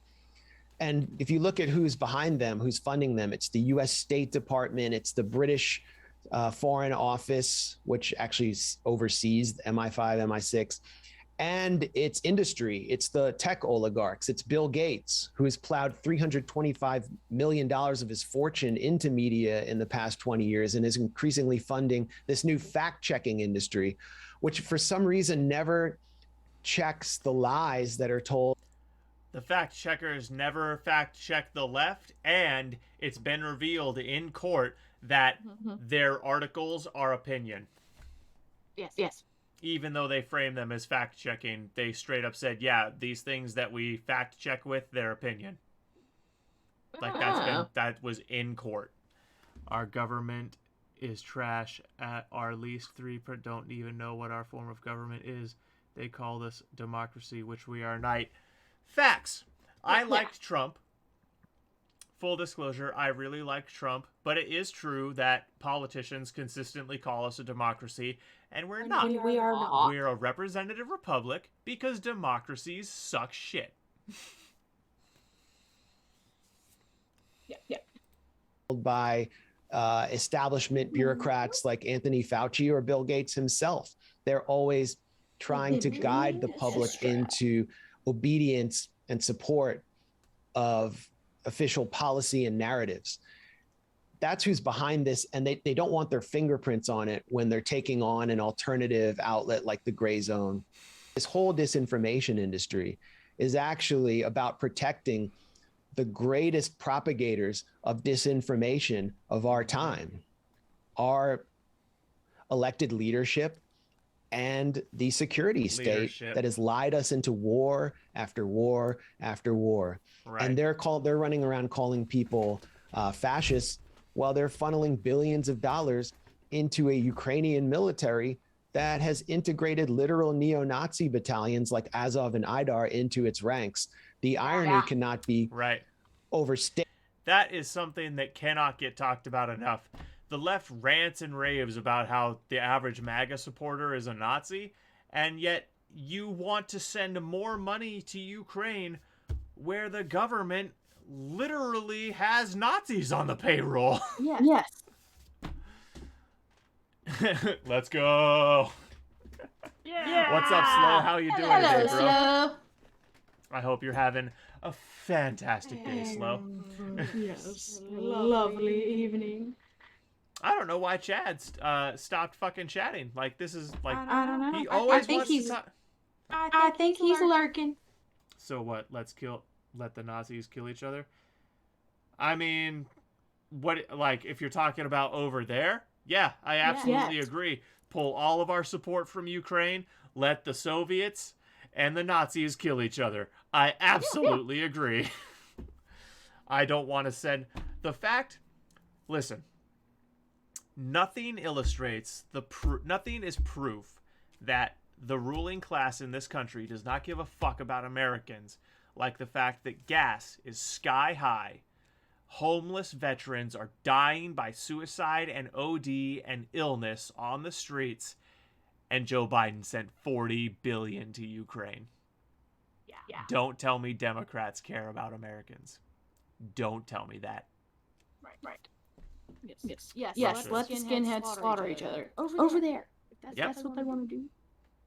Yep. Yeah. I am seriously worried about the future of my immediate family, economically speaking, because of what's happening in the country right now. I'm seriously worried about the future of my country. I love my country. I just hate my government. I love the American people. I love the American ideals of freedom and justice and truth. And I'm so sickened by what's happening to my country and what our politicians do every day. I mean, if there was any actual justice in this country, half of Congress would have gotten the death penalty by now. Mm-hmm. And I'm not exaggerating. I want to see all of their records made publicly available. I want to see trials, and I want firing squads. And that's not revolutionary. I'm not calling for a revolutionary war. I'm not calling for a civil war. I'm calling for these people to be tried by the justice system and for justice to be served. And the penalty for treason is death, as it should be. Because when you commit treason, you're putting every citizen in your country at risk. Yeah. It's like don't they have to take an oath when they're sworn into office or something to protect people against threats that are foreign and domestic? So I trimmed the bullshit. I trimmed down here. I trimmed the bullshit off my neck, and I trimmed the sides down. But no, I'm actually trying to grow my goatee out. I want to see if I can get this long enough to put some beads in it. That would be badass. Oh my god, yeah, the entitlements. I mean, don't get me wrong. Yeah, that's right. Entitlement is the biggest expenditure. I'm not. What's your point there, Spades? If you're talking about you want to see that come down, yeah, me too. I do want to see entitlement spending come down. I want to see stream freeze for anyone else. I mean, no. Hated, except No. It's still going on my side. So I think it might just be a you think slow. How appropriate. Refresh. He says I refresh is good. Okay. I personally want to see. Look, I mean, realistically speaking, here's what I want. Leave entitlement spending as it is. Let's abolish the TSA. Let's abolish the FBI. Let's abolish the CIA. Let's abolish the NSA. Let's abolish the Department of Education. Let's abolish the Department of Labor. Let's abolish the Department of Energy.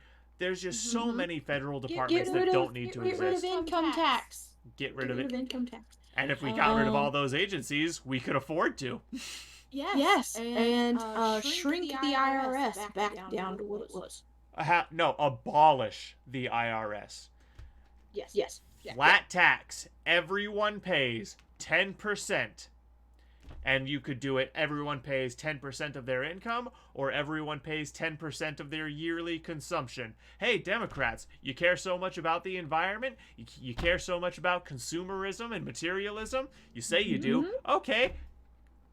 Flat tax. Penalize consumption. You care about the billionaires with their mega yachts? Yeah, imagine 10% of their fucking $10 billion mega yacht. Yeah, 10% of that. That's a hefty tax on the billionaires, wouldn't you say?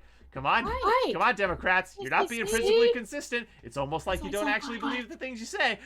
It's like, but see, then they would have to be subject to that too, though. Mm-hmm. Is the problem. Exactly. It can stream. Universal. I was just explaining this. I just explained this to that other guy. Look, universal income is a terrible idea. It would not streamline everything. It would tank our economy and make the government default on its debt. The whole reason inflation is so bad right now, two things happened to make the inflation super bad. First, the government changed the rules, so all the private money that was locked away in savings accounts that wasn't technically part of the economy, they changed the rules around savings accounts, so all that money was instantly freed up as liquid cash. That caused the money supply to explode. Then they started printing money at an unprecedented rate. They've printed more money in the last, I think, 2 or 3 years than the last 3 decades combined, and that has exploded the money supply. And when you explode the money supply, the currency inflates. Venezuela proved that very well. A trash bag of their money was worth like 10 American dollars. Right. So yeah, do not tell me universal basic income is the way to go. No, that is not a good idea. It's failed everywhere it's tried. Yeah, and what you were talking about kind of made me think of when they robbed Social Security.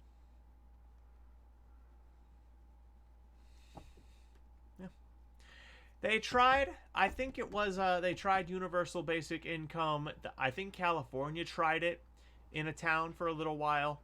And I think it was tried here in a jurisdiction of Tacoma for a little bit. And both times, the program went bankrupt very quickly. Gee, imagine that. And they couldn't measure any net benefit. Yeah.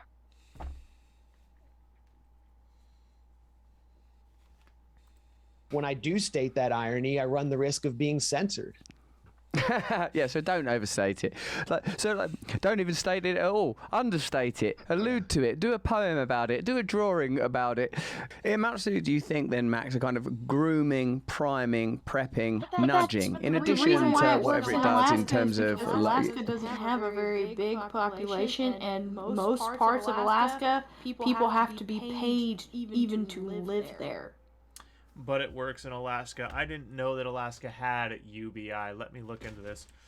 Alaska Universal Basic Income. Alaska Permanent Fund Dividend. Alaska's Universal Basic Income. Universal Basic Income problem. Alaska gives each resident a check every year. It's cut poverty and warped the state's politics. What if we just give people money? This is the question propelling several new books, and that's been taken up by more than one presidential candidate. Foremost, Andrew Yang, who has made universal basic income the centerpiece of his campaign. An automated future looms on the horizon, and tech magnates and policy wonks are turning to UBI as a neat solution to the messy problem of technology-induced unemployment. Yet when one considers the political ramifications of the largest and longest-running UBI experiment in America, Alaska's permanent fund dividend, giving out cash appears to create unforeseen problems, and advocates for basic income would do well to incorporate Alaska's latest experience into their conceptions of the policy. And this is coming from Vox, which is very left-wing, so this is how you know this shit's bad. Right, yeah. Since 1982, Alaska has been giving every woman, man, and child an annual check of its nest egg, the $66.3 billion permanent fund. Alaska deposits at least 25% of mineral royalties revenue the state generates from its mines, oil, and gas reserves into the fund annually. That's a hefty fucking deposit annually. That is a lot of money. That's what the state makes its, and logging. God damn, that's a lot of money. The money is in turn invested by the Alaskan Permanent Fund Corporation in domestic and global stocks, bonds, private equity, and more, and interest earnings are then distributed to Alaska residents every September. Former Governor Jay Hammond, the mastermind behind the fund, created the dividend system as a way to ensure Alaska's non-renewable resources could provide an everlasting return to the state. I gotta say that design, using the dividends from investments to support the fund, that's actually pretty clever. That's like, if you were gonna do it, that probably is the smartest way to do it. In his words, he wanted to transform oil wells pumping oil for a finite period into money wells pumping money for infinity. Yeah? Paying out $1,000 to $2,000 per person per year. Every Alaskan gets the same amount, was Hammond's plan to protect the fund. If every Alaskan were a stakeholder in the permanent fund's future, surely no politician could dismantle it without paying an electoral price. For decades, Hammond's system was an unprecedented success, but in 2015, plunging oil prices created major shortfalls in the state's budget. In response, then Governor Bill Walker deviated from the traditional PFD formula and reduced the value of the check for 2016. Doing so allowed the government to continue funding state services and ensured the sustainability of the fund. Instead of a check for $2,052 they would receive with the additional formula, Alaskans that year got a comparatively paltry, oh, that's not true, that is not paltry for most Americans. Anyways, at least it wasn't back in the day. Now it's nothing. Yeah. In 2018, Republican state Senator Dunleavy saw an opportunity. Despite traditional Republican aversions to handouts, Dunleavy ran for governor on the campaign platform of increasing the PFD. He promised every resident up to $6,700 to make up for Walker's cuts in 2016 and 2017. Though he was foggy on how the state could pay. Of course he was, because politicians are famous for over-promising and under-delivering. Yes. The result, Dunleavy won in a landslide. Well, gee, who can imagine that? A politician who promised people free shit wins. Crazy. The problem is that he now finds himself unable to fulfill his campaign promise without major cuts elsewhere. He's now seeking to jettison other state commitments to healthcare, education, infrastructure, and other vital areas after initially vetoing $444 million from the state budget. Dunleavy responded to the threat of a recall vote and walked back some of his more extreme line item cuts. Still, the state will see no funding for public broadcasting. Well, I don't believe that should be funded by the state anyways. I'm fine with that. Right, yeah. The state should not be in media. That's translation for that is propaganda. Yeah. A 31% cut to its critical ferry system. That could be privatized. $130 million from Medicaid and $70 million from the university. The state should not be giving money to the universities. That's why education costs so goddamn much. Yeah. The PFD allowed Dunleavy to turn the governor's race into a single-issue vote. Do you want a bigger check or not? The events in Alaska show that a UBI policy can have a dramatic effect on an economy, but it can also overwhelm all other governmental concerns and dominate politics. That is a very... I would not expect to see a point that astute and insightful from Vox, but holy shit, I guess even a broken monkey gets it right twice a day. They're like, fuck the ground. Fuck the ground. I live in Alberta.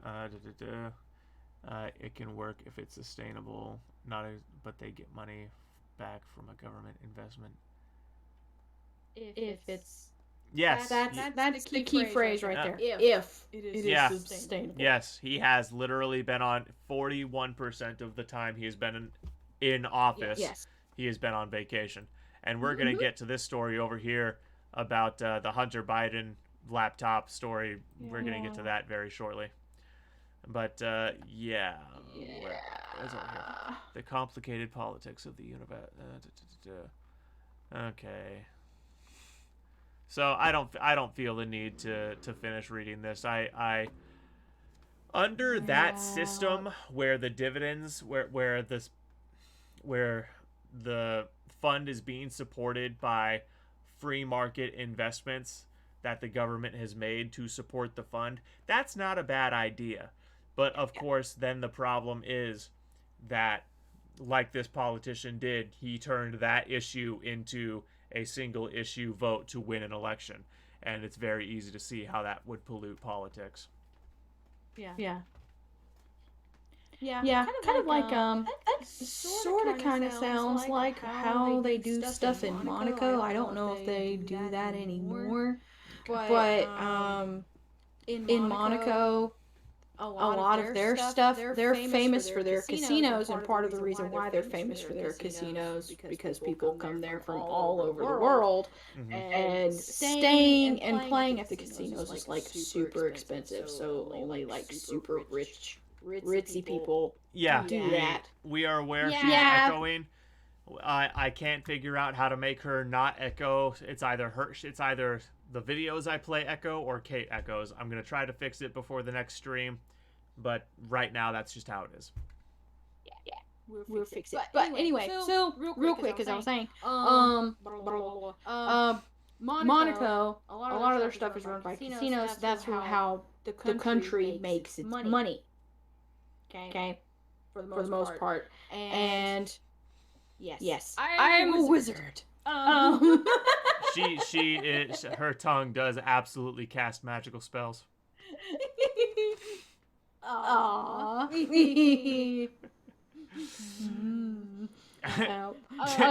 Caitlin classed clean dirt pipe. It's super effective.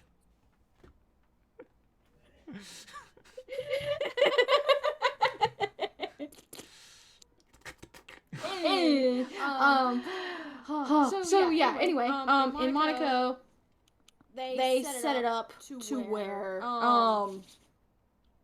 they oh gosh, I almost lost my train.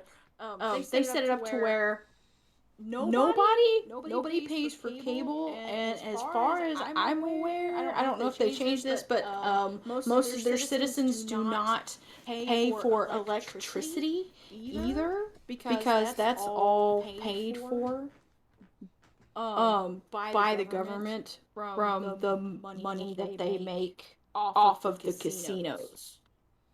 And people get like a dividend from investment in the casinos every year. Just by living there. So yeah, it's kind of weird. I don't know if any of that has changed, but as of a few years ago. Hey, Caitlin. That's how it was set up. Huh?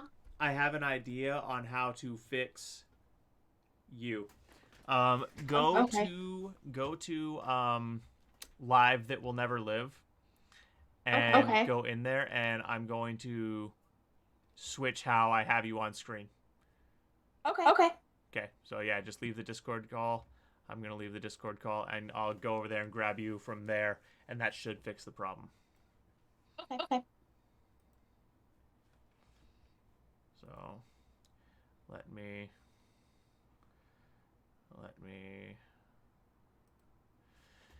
So I don't know if I'd put my eggs in the tourist industry, but good for them.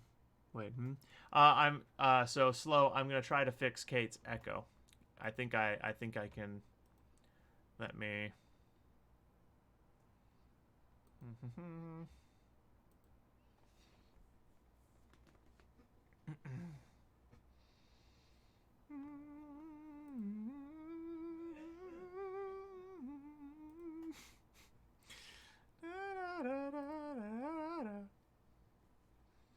Streamlabs entire screen.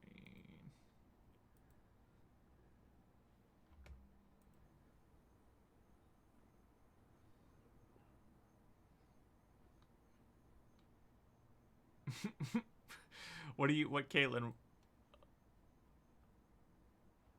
Yeah, unmute. Caitlin.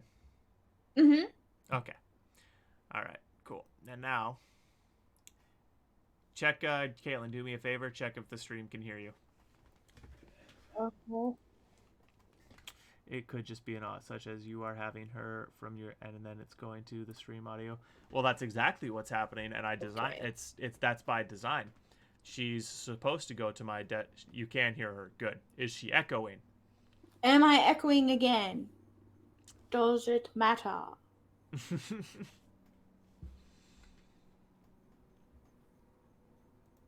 online, actually. Aha. No. Okay. I sound fine. Okay, so actually what I Cool. have to do is new window. I have to. Yay!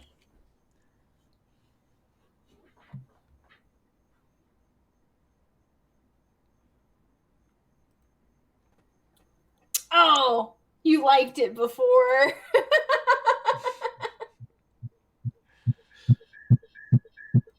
Oh my god. That was interesting. Unmute. Okay. I liked it before. Well. She sounded like a dragonborn. Yeah, I had to close down the duplicate tab of her, so just give me a second here. The Artemis program. I actually don't know anything about the Artemis program. I will Google that as soon as I'm done getting Kate back on screen.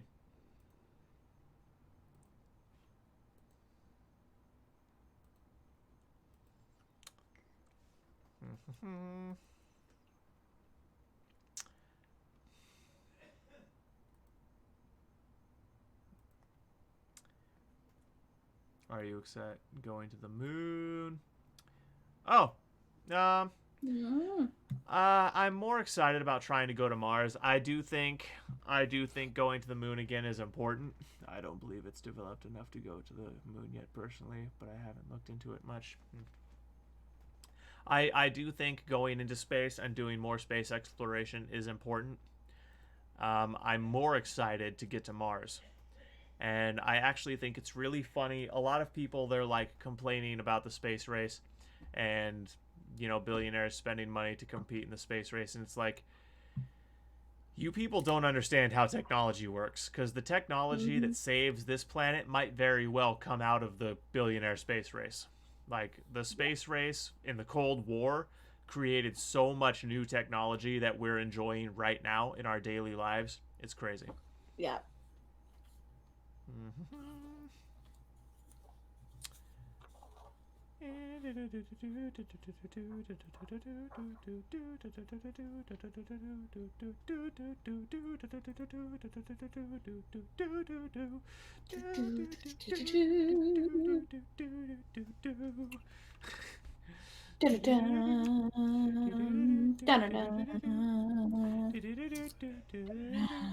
Hey, Caitlin.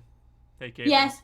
He's a baby, Caitlin. It's a baby, Caitlin. It's a baby, Caitlin. It's a baby, Caitlin. It's a little bitty me. Got it. Fixed. Boom. Look at me. I'm so smart. It's okay. Just stay in a Hilton. I mean, isn't it fixed, Slow? Isn't the stream all good now? Anyways. A what? The what? The what? Oh, God, that was so funny. Okay, next I want to check out this story. Yes. I do want to Oh, thank you for the compliment, Spade. I appreciate it. Just kidding.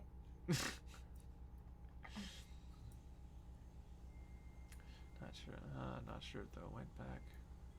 Not sure. Thought went back. Okay. I'm being a turd burglar. Yeah, Caitlin's known for burgling those turds. Allegedly. Timothy Thobalt. We're handsome people. Well, thank you. Wait, I put my hands on the wrong side. There we go. What? You know the thing people, Yes. Yeah. I was trying to do that, but then I put my hands over here because I'm fucking stupid. You're not stupid. I'm so stupid. Oh, dude, I would 100%. I would literally save up my entire life. Fuck buying a house. I would save up to go and stay at a hotel on the moon, bro. I would, dude. Oh, I hope I get to do that someday. That would be so fucking cool. That would be dope. Fuck the Mile High Club. I want to fucking join the I fucking Right. Space Club. That would be awesome. The FBI agent alleged to have interfered with an investigation into the Hunter Biden was assigned by the Hunter Biden was assigned by the Washington field office as point man to manage whistleblower, blah blah blah, former business. Ah ha ha ha. Ah ha ha. Ha ha. Yeah, Hotel on the Moon. The food was gone, but there was no atmosphere. The food was good, but there was no atmosphere. Now who's burgling turds? The issue I would see is we probably need like a security system for space debris. Yeah. Excuse me. Actually, not as much as you would think. So, the thing a lot of people don't understand about space, and this is going to sound stupid, but just bear with me, there's a lot of space. So, like, these movies where you see the pilot of whatever ship ducking and diving through the asteroid field, right? Mm-hmm. That is actually hyper unrealistic, because in real life, there's many miles between each asteroid in an asteroid field. The rings of Saturn, there's hundreds of feet between each one of those rocks. And some rocks are as big as a golf ball, and some rocks are the size of a car.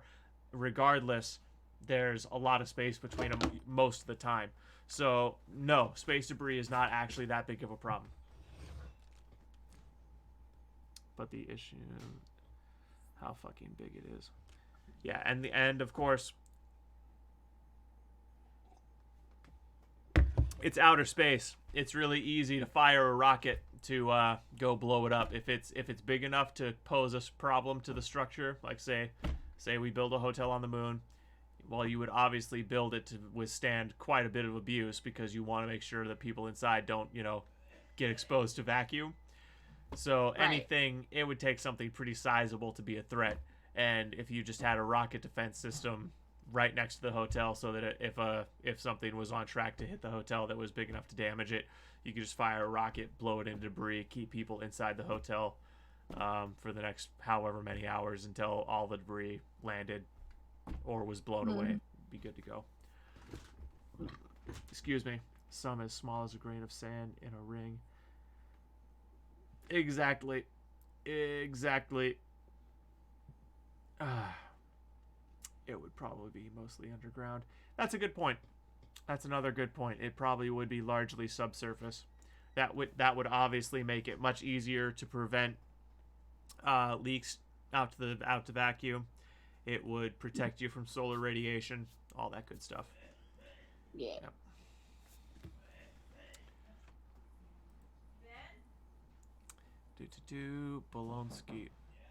Bob Alinsky spent over 5 hours secretly being interviewed by the FBI.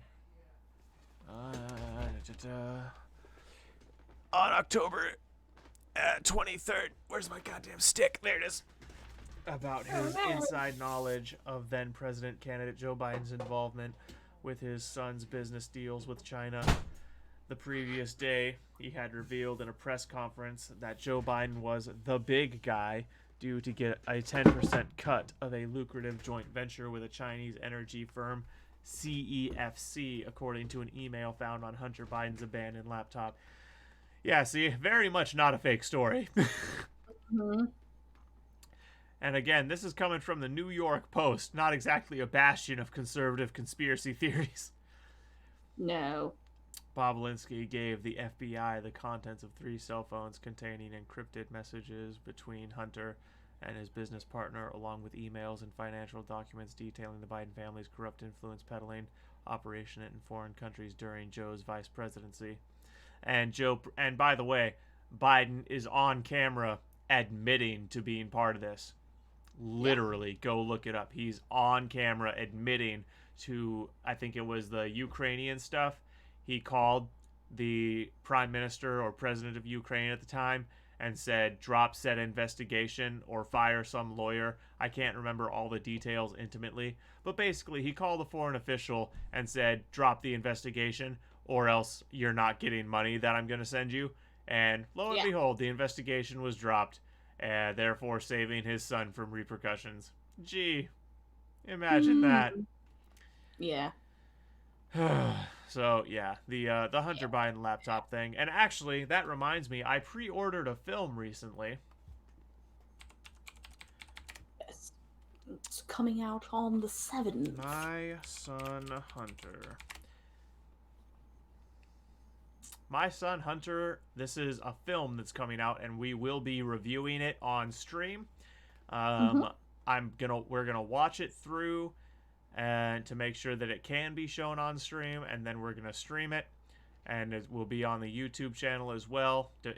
Anything that can be. I don't know. They haven't put a rating on here, so I don't know if it's gonna be TOS or not. I'm willing to bet that it's gonna be one of those things that can get me fucking a channel strike just because the mainstream media and big tech wants to suppress this as much as fucking possible. But you know what? Fuck them. In other news, a bunch of people liked my tweet about how trans activists try to delegitimize their opposition because their ideas suck ass. Also, go follow my political Twitter at Dolge_Thorn. Why is it called that? Because that's the name of my protagonist. Right there. Holding the sexy redhead. Yeah, that one right there.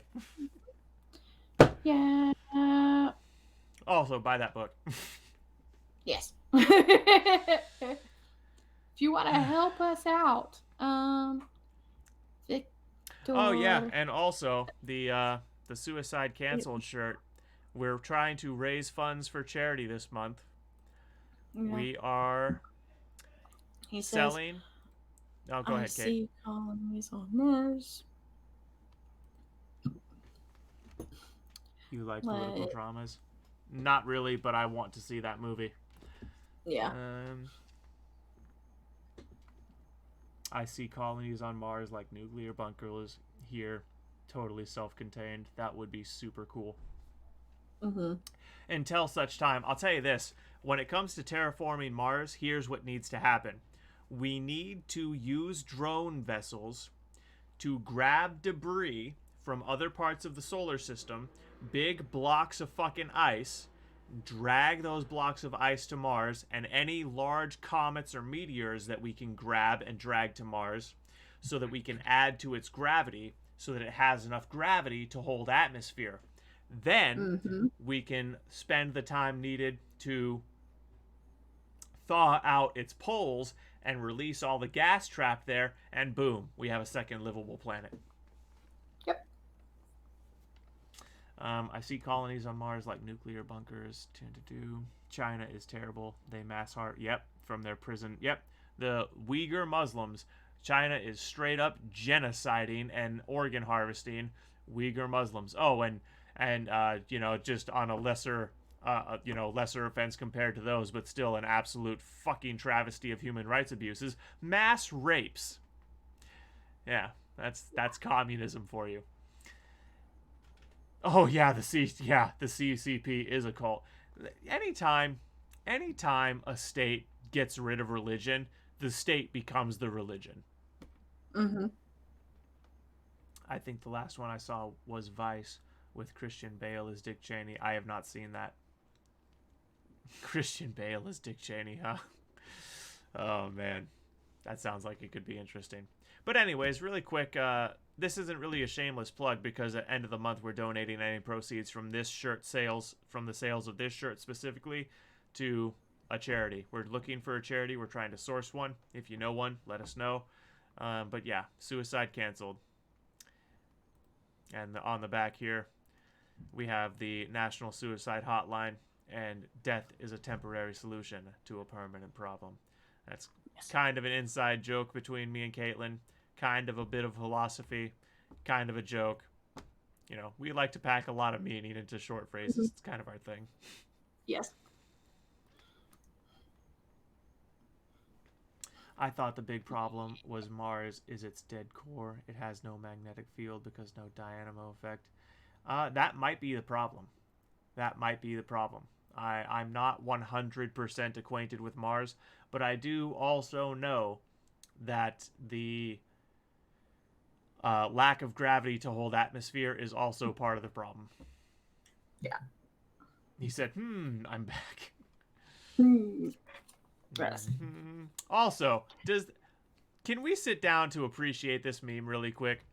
This guy is this guy up here. If you see my cursor, Dash Dobfrosky. He's a political commentator, and can we just appreciate that this guy looks like he smokes all the meth? All the meth. All of it. Dude looks like Gary Ridgway and Earl Brian Bradley. And if you don't know who those people are, look them up. Did the Dragon Ball Z fusion dance. Dude looks like he's trying to set the world record for most meth smoked in a single minute. Dude looks like he would live in your attic and mail you pictures of you masturbating as love letters. Dude looks like he's into feet. Dude looks like he breaks into people's houses at night and smells their dicks. Dude looks like he watches Vosh religiously.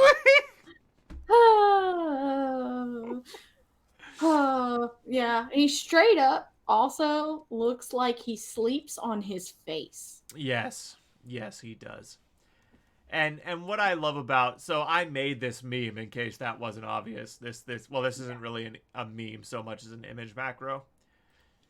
But I made this specifically because this guy is fucking insane. I'm just gonna scroll. We're just gonna zoom and stop on random tweet. This one looks like a good one. It has a GIF attached. I heard Ron Flipwski's film a second ago, and the MAGA man yells at the end to punch Chuck Schumer, a 71-year-old man. It is illegal to make threats against government officials, but at a Trump rally, MAGA fascists believe they are above the law. Oh, you mean like the Summer of Love where BLM burnt down multiple cities? You mean like that? Let's just scroll up a little bit, pick another random one. Trump called Biden an enemy of the state. Well, you know, when someone sends half our wealth, well, not half our wealth, that's just a random number. That's just a random word I pulled out of my ass. Sorry. When someone sends a bunch of our wealth to someone who's literally our enemy, to pay off their political favors, at no benefit to the American people. In fact, compromising the American people's safety. Yeah, they are enemies of the state. Hello. Alternate kids. Welcome Shalomi, my back. homies. How's it going, man? It is great to have you here. Start with Venus. Just build a giant fan to blow the clouds away. Yes, that is not a flattering picture of him. Oh, it's not. But there really is no flattering picture of him. The dude always looks crazy. Yeah, he always looks like he just got up from a nap where he straight up fell asleep on his whole face. And smoked a whole ass pipe of meth. Yeah. Before and after the nap. Before and after the nap. We're doing okay, alternate. What's up with you? How's your day going? We're just doing some political talk. Talking about whatever, interacting with the chat. If you have any stories you'd like our commentary on, dude, look at this guy. Look at this guy. That's a lot of meth. Yes. It is alternate. You telling me right now, are you gonna look me in the eyes? Are you gonna stand in front of me, figuratively speaking, over the internet, and tell me that this guy isn't a white collar meth addict? I mean, like, look at his eyes. Look at his eyes. Look at his teeth. Look at his hair. The whole fucking shtick. Look at this man, folks. I need you. LMAO. Looks like he slept on his face, like my last job interview. Like, I need you to understand. Motherfucker hit me over a bullshit joke. Chris Rock unleashes on Will Smith over Smith.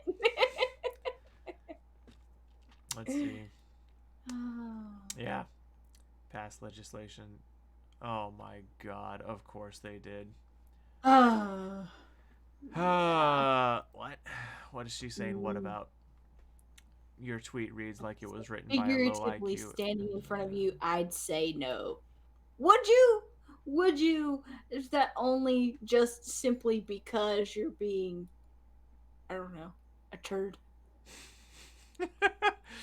Oh my god, this really is hilarious.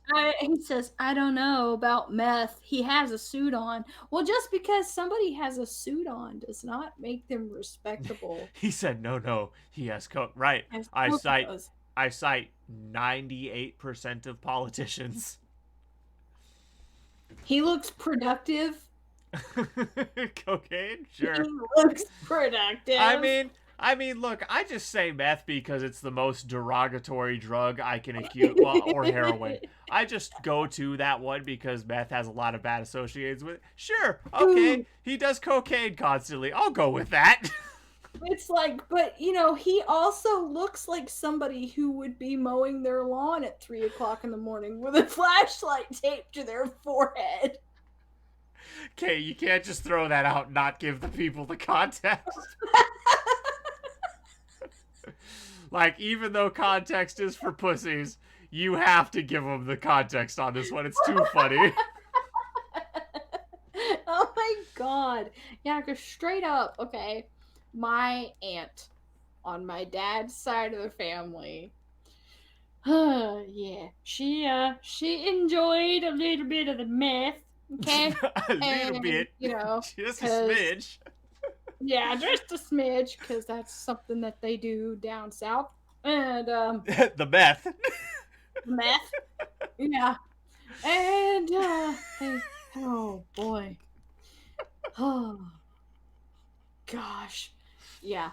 So, my grandma gets a phone call in the middle of the night and has to go out there because my aunt is straight up mowing her front yard at 3 o'clock in the morning with a flashlight duct taped to her forehead. I shouldn't be laughing. Yeah. Oh my god. Oh, yeah. And that's not even like the best thing that happened. One time she was tweaking so hard that so he does Diet Coke. Diet Coke. Listen, I'm gonna tell you right now, Diet Coke is usually not cut with flour, it's usually cut with baking soda. How do I know that? I used to have a problem. Oh, that sounds like that would burn. Baking soda, it doesn't burn. It actually doesn't burn at all. It clots up your nose, like clogs it up. Like Coke will quickly go in and dissolve, but when it's full of baking soda, it forms really big chunks of debris in your nose. That's how you know it's bad Coke. Or you can also taste it, and you can also taste it. Yeah. He still orders a Big Smack with that Diet Coke. A Big Smack. Man. Yeah, and I'll tell you that her mowing the lawn isn't even the funniest thing that happened when she was tweaking. One time, that's how no bad Coke. Yep, that's right. That's how no bad Coke. Is that what I said, Caitlin? No, I don't think you said it that way. I don't think I did. I thought you said that's how you know it's bad Coke. That's how you know it's bad Coke. Yeah, that is. He just I like how you say it slow. I would make one small amendment to that, Slow. I would say that's how no Coke bad. No Coke bad. Yeah, go full caveman with it. Go full caveman with it. Right. Yeah. Yep. Like he does sometimes when he gets really passionate about things that he's talking about. I love this from Victor Spade. That story sounds crazy. Probably true. Probably true. Yeah. Oh yeah, most definitely true. Or like the time that she was tweaking so hard that broad daylight. Okay, she took all of the furniture, including the lamps, okay, out of her living room and arranged them, rugs and lamps and all, in her front yard, exactly as they had been arranged in the living room, and got extension cords to plug in the lamps.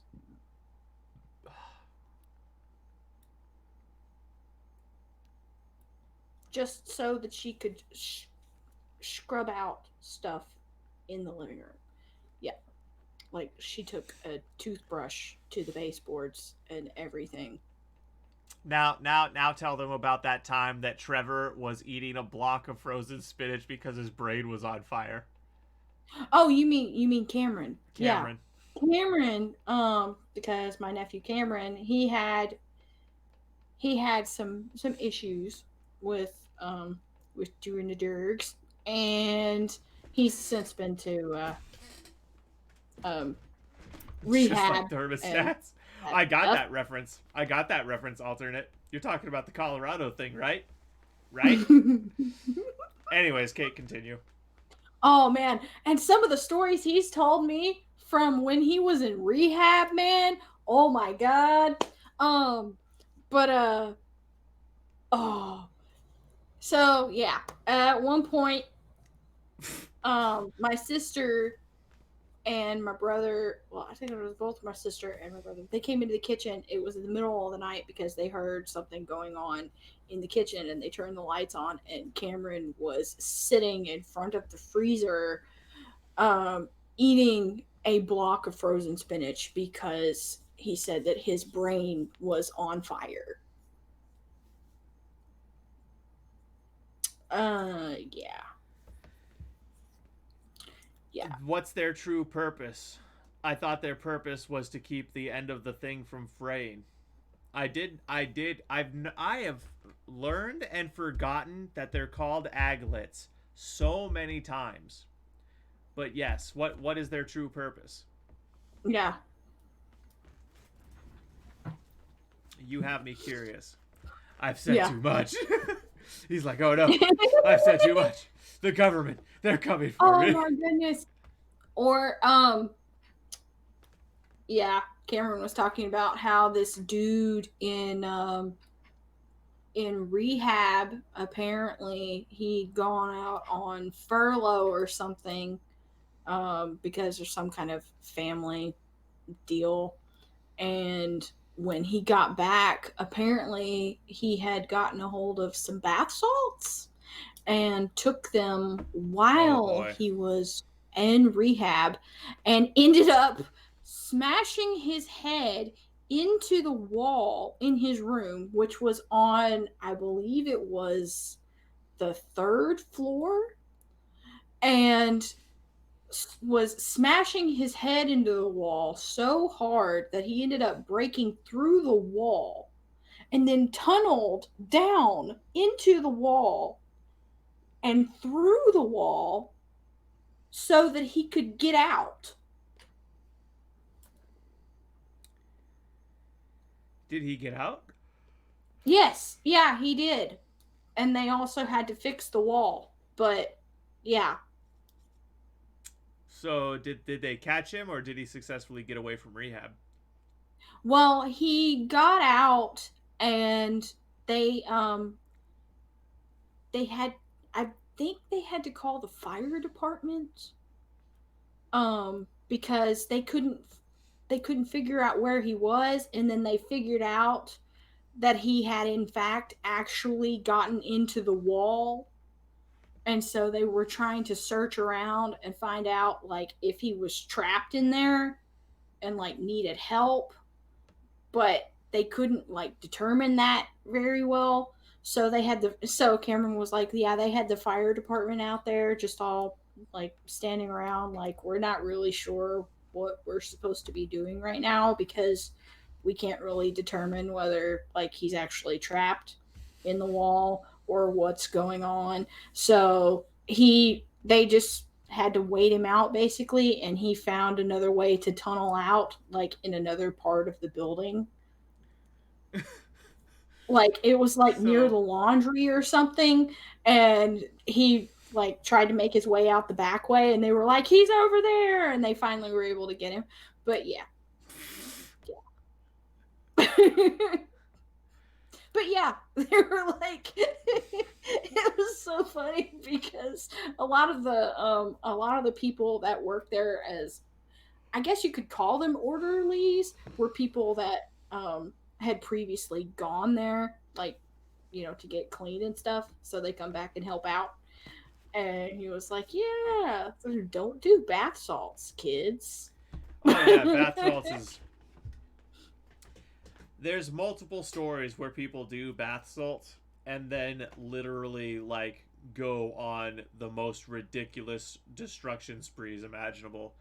Like a dude went on bath salts and ate a lady's face off in broad daylight.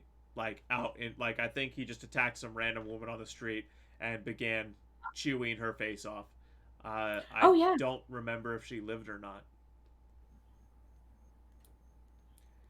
Transgendered sanctuary state, like they are wildlife. Well, I mean, let's read the article a little bit here. So that will make it a sanctuary state for transgender youth and their parents fleeing prosecution for child abuse in other states. I mean, the fact, oh my god, bro, these, like, California is determined to allow as much evil to happen within their state as possible. Did you know? Look this up if you doubt me. Look this up if you doubt me. In California, an adult male can have sex with an underage boy without telling him that he has HIV, knowingly give the teenage boy HIV, and face 0 legal consequences. That's not some shit I made up. That's not a right-wing conspiracy theory. That is legal fact in California. Look it up. State is evil. Yeah. The legislation Senate Bill 107 passed with a, oh my, of course it did. Oh yeah. Along party lines in the state Senate on August of the legislation. It is very lucrative business. What is? California's world hotspot for child trafficking. Yes. Yep. Some guy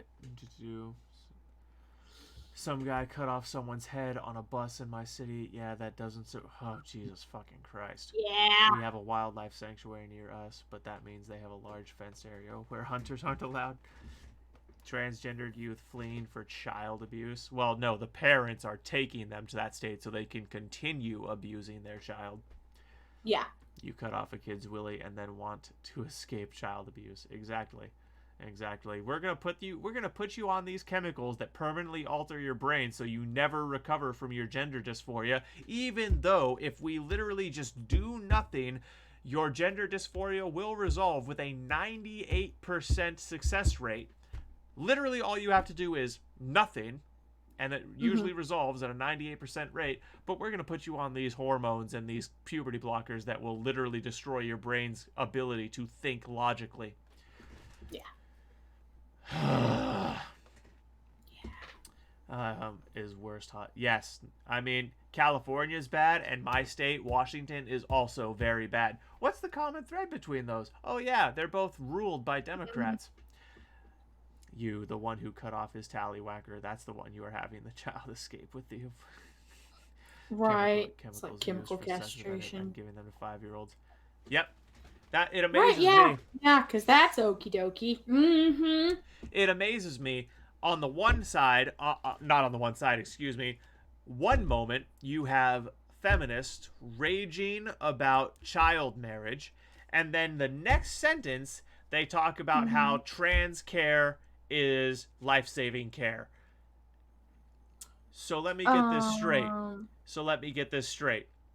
A kid can't consent to marrying, but a kid of the same age can consent to making permanent surgical and chemical alterations to their body that completely destroy their sexual function. Yeah. I want to go back to Twitter and show you guys a Twitter account that you need to follow. Chloe. Right, yeah, and acceptance of maps. Yeah, I don't understand that either. Oh, if you're going to be God. all like, oh, yeah, we're against child marriage, but then, you have those same said people on tape, mind you, saying things to people like, oh, I would, that they are perfectly okay with someone having sex with a 5-year-old. There is literally a video circulating right now where a teacher in Texas was trying to tell her class that they shouldn't discriminate against people just because they want to have sex with a 5-year-old. That video is circulating Twitter right now. You'd be like, excuse me, no, I will discriminate against somebody who wants to do that. Yeah. Yeah, that is literally the one class of people I am completely comfortable with ostracizing and treating poorly out of hand. Like, yeah. If you... It's like, yeah.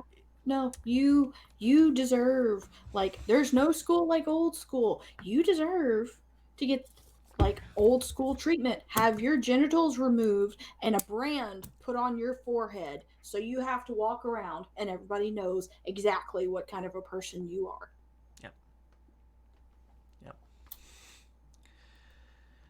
But yeah, so if you want to be informed and up to date about the shit that's happening to kids from the transgender movement, go follow this kid, Chloe Cole. She's 18 now. She got a double mastectomy at 15 years age. For the layman, what that means is they cut off both of her breasts at 15. She went on testosterone and puberty blockers at 13. They cut off her tits at 15. She detransitioned at 16. Yeah. This is a video. It's her pinned tweet. It's a video where she's talking about her experience. And she is being viciously attacked by the left. She is being delegitimized at every turn by the left. They're trying to say that she's hateful and a transphobe and la la la la la la, all the things. But her experience is echoed by many, many, many others. There's another formerly transgender individual, Shapeshifter. This individual was a man who believed they were a woman, and they went on hormones and got the full routine of surgery, and they say it was the biggest mistake of their life. They have no feeling. They cannot control their faculties where waste disposal is concerned, and they constantly talk about how it was the worst decision of their life. Individual Shapeshifter did a interview with Blair White. That's on YouTube. Blair White Project is the channel. You should go check it out if you want to be more well informed about what is happening with this industry. And it is an industry. That's why it's being pushed so hard. It's making the pharmaceutical companies cha-ching, baby. Yeah. Yep, because surgery is the most lucrative of all of their business practices, and any doctor will tell you that. Mm-hmm.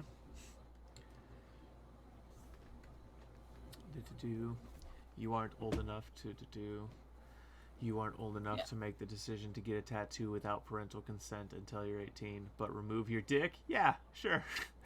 5-year-old is fine to make that life-altering decision. Exactly. I was allowed to join the army when I was 16, but I wasn't allowed into a move because it was rated R. Exactly.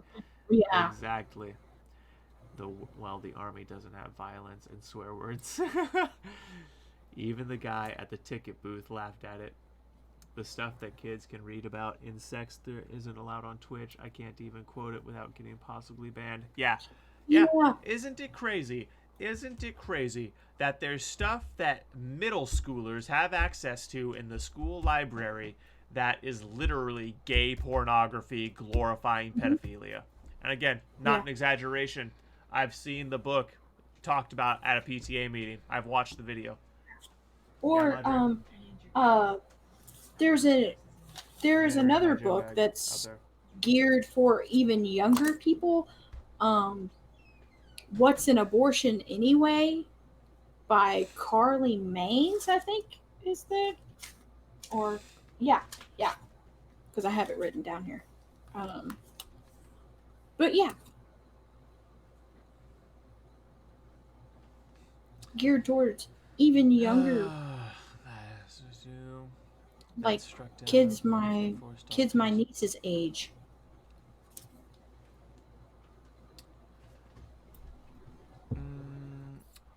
What is a woman is hilarious. You want proof that Biden's evil? The vote comes in the wake of a federal court ruling on August 26 that struck down Biden administration mandate that forced doctors to perform medical procedures, including those related to gender transitions, against their religious beliefs. So Biden not only was perfectly willing to infringe upon the First Amendment, but he was also infringing upon the First Amendment to mandate genital mutilation.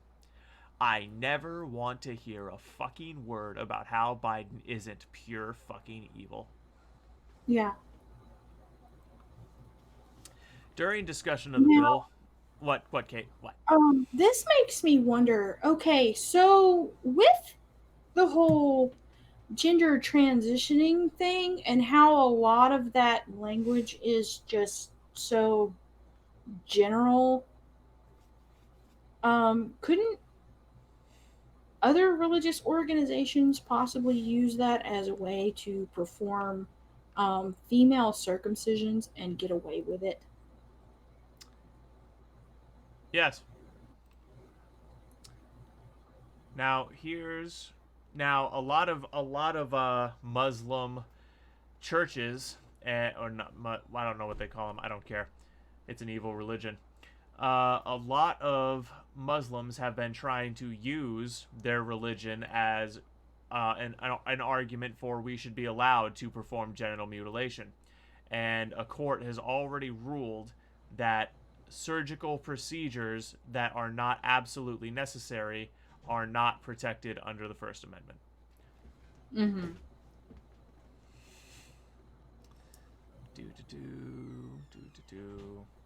Your channel. So about the speech, you just mentioned, sir. I wanted to show you. We did a video on that. It's actually the most popular video. Very 1938 looking. Yeah. Yes, it was.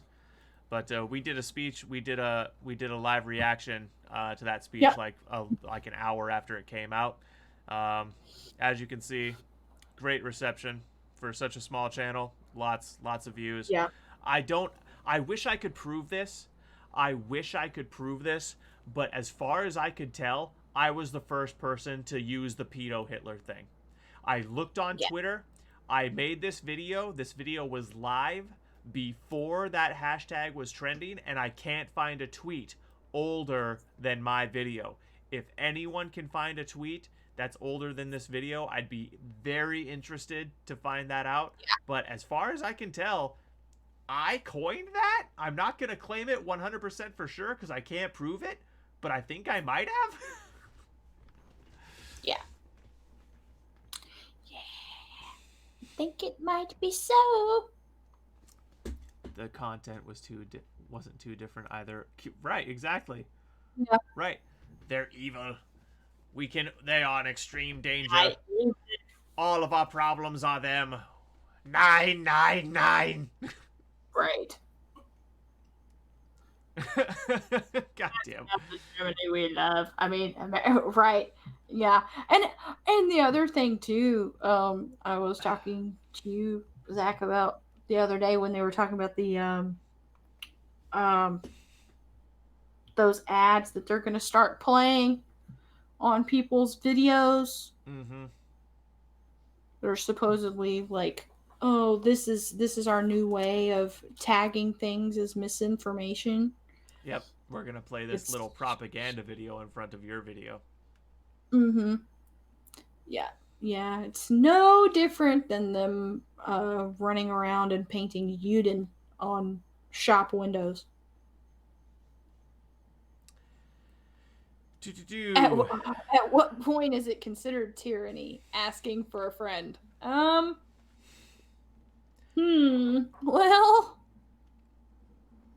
This is an important paragraph. I want you guys to listen to this.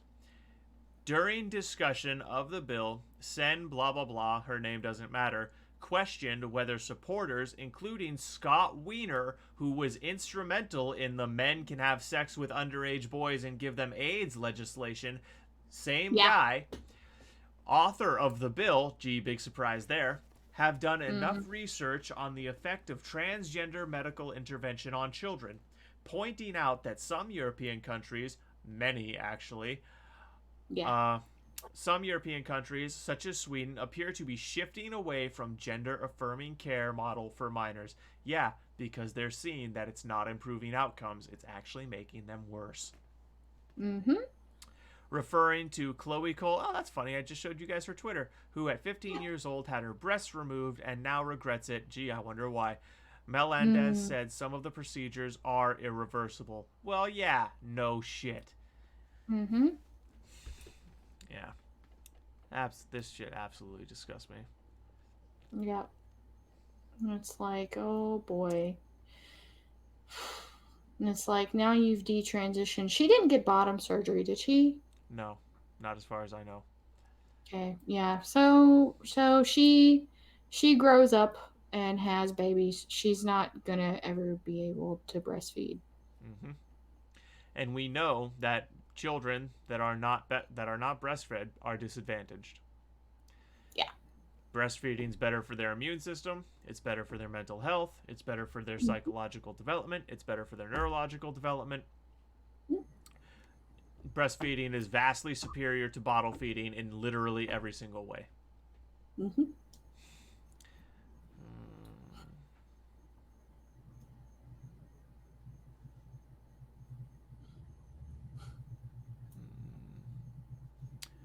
Yeah.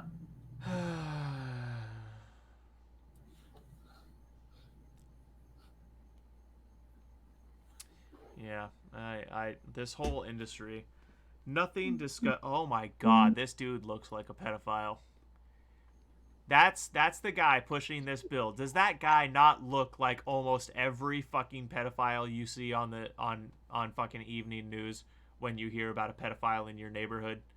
Like that dude looks like a guy who diddles kids. Yeah. Oh my god.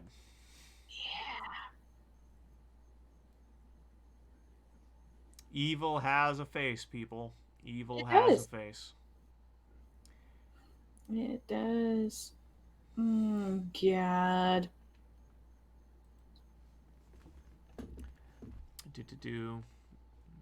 At what point is it considered tyranny? We're there. Is it? Yeah. Is it when the president declares war against 50%? Yes. Let's make it fair, though. If you get a sex change, you don't get to pick what size anything is. Well, me and Caitlin were talking about this, like some things that you could do to make this whole movement a little bit more logically consistent and make things a little bit more like reasonable and sane. And one of the things that we came up with that I would like to see everyone begin to push, everyone on our side of the argument begin to push this. If you're a man who wants to participate in women's sports, or if you're a man in prison and you suddenly say you're a woman to either get sent to the female prison or participate in women's sports, okay, just as soon as you get the full surgery regimen. Yes. Once your dick and balls are gone, then you can swim with the women. Once your dick and balls are gone, then you can go to the women's prison. Yep. Yeah. Especially when it comes to incarceration. Yep. If you are going to start identifying as a woman and you are incarcerated and you're doing this for the purpose of getting transferred to a woman's prison, your balls and your dick get cut off. Period. Yep. I don't care if you get them inverted. Doesn't matter if you get the full vaginoplasty, but they have to go. Yeah. You're not going to the women's prison so you can just start raping female inmates. Yeah. And that's what they're doing, by the way. There's a lot of female inmates who are coming up pregnant. A shocker, big surprise. Who could have predicted after they're housed with guys pretending to be women? Right, yeah. And, what happened to believe all women? Right. What happened to believe all women? Oh, not the women in prison who were raped by men pretending to be women. We can't believe them because that's, goes against the agenda. Yeah. Mass pregnancies and Yeah. in women's prisons. Yeah. Exactly. And literally, I guarantee 99.99% of those pregnancies are the result of rape. Yep. You can, for years, it's been the policy that you can't have male guards in women's prisons exactly because of this issue, but you can just put violent criminals with a dick in the same cell as a woman. All because he said that he identifies as a woman now. I live in clown world, guys. I really do live in clown world. We live in clown world, and it's not even fun. It's not even fun. I would expect clown world to have a lot more bouncy houses and big titty bitches wearing clown makeup. I'm just saying. Right. Yeah. Frankly, we're disappointed. We want our money back.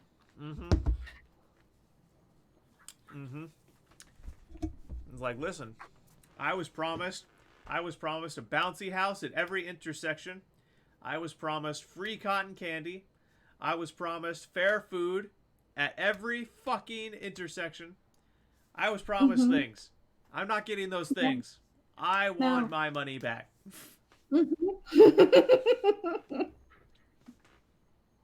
It took 20 years for America to go from things are all right to what the fuck cartoon did I waltz into? And it's not even a good cartoon. It has so many plot holes. Yes, so many. Yeah. So many. And it's amazing. Those plot holes can all be filled in by conspiracy theories, but the people that propagate and author those theories are called violent or dangerous extremists or conspiracy theorists and called insane, even though lately every fucking conspiracy theory isn't a matter of if it gets proven, but when. Yeah, it's like watching a movie where you have the one stupid, irrational character everyone hates and has no motives and just does stupid. Yeah, except it's kind of like that, but inverted. Right. Hello, Sir Leviticus. Oh, that's funny. I'm literally on my way through my read through of the good book. And right now, when I begin my nightly reading tonight, I will be starting in Leviticus 7:3. That's funny. Yep. Yeah. I'm working my way on my first page-to-page read-through. Gotta say, there's a lot of shit about procedures that just holy shit, the procedures. Yes. Well, yeah, of course, because it's Leviticus, man.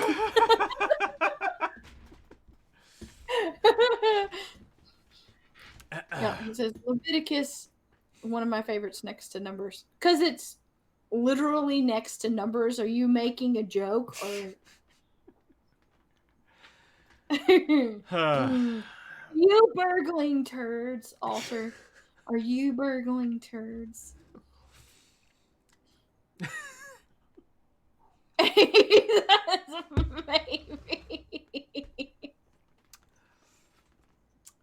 But like legit, Numbers is my favorite book. Yeah, Numbers is pretty cool. For a long time, Genesis was my favorite book, strictly by virtue of the fact that Genesis is where you find the story of creation, and I'm a sucker for origin stories. I've always loved origin stories. But I like. I'll get back to y'all on my favorite book once I'm closer to the end. Yeah, I like Samuel and like first and second. I like Judges.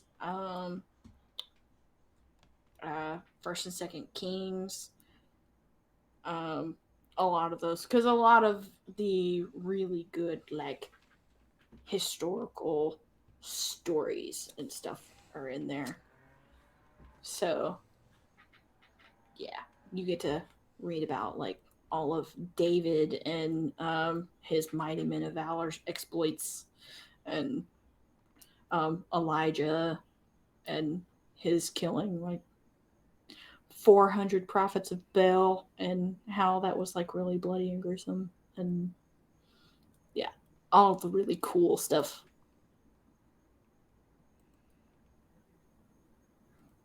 Leviticus is good. I follow the annual Parshat, which is the daily read of Torah that resets every year.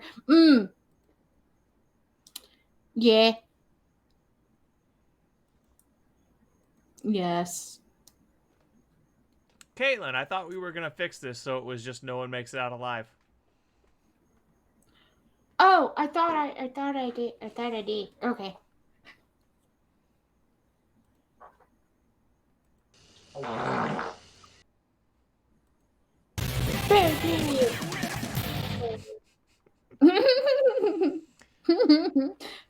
I should reread the Bible. I had to read the whole thing once when I was young. It's about time to read that, and probably the Quran and Hadith, so I can compare more appropriately. Yeah. Because I like to read all different kinds of books. I've read the Bible. I've read the Quran. I read the Torah. I've read the Book of Mormon. I have read um the Zohar. What's that? It was a supposedly other historical book that was written as, I guess you could call it, the antithesis to the Torah. But it was Somehow supposedly Jesus and like, Satan are brothers. yeah, the Book of Mormon is, I'm just gonna come out and say it, it's a crock of shit. The guy sucked at being an actor, at being a playwright, and then decided that he was going to create this epic fantasy and spin it to everyone as a religion. He was like, the angel Moroni came down to me and told me blah blah blah. Do you know, for those of you in the audience, I've told Zach this before, but Moroni literally is an anagram for I'm a moron. Yep. Yeah.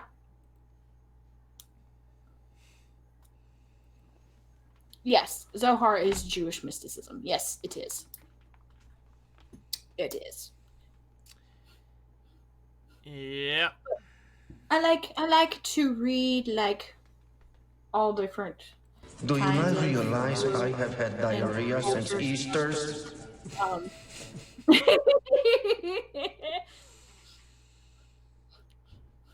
Yeah. Simply Yeah, because, damn. you know, I feel like these guys have been on a while now. What? Oh, go ahead. I'm just commenting on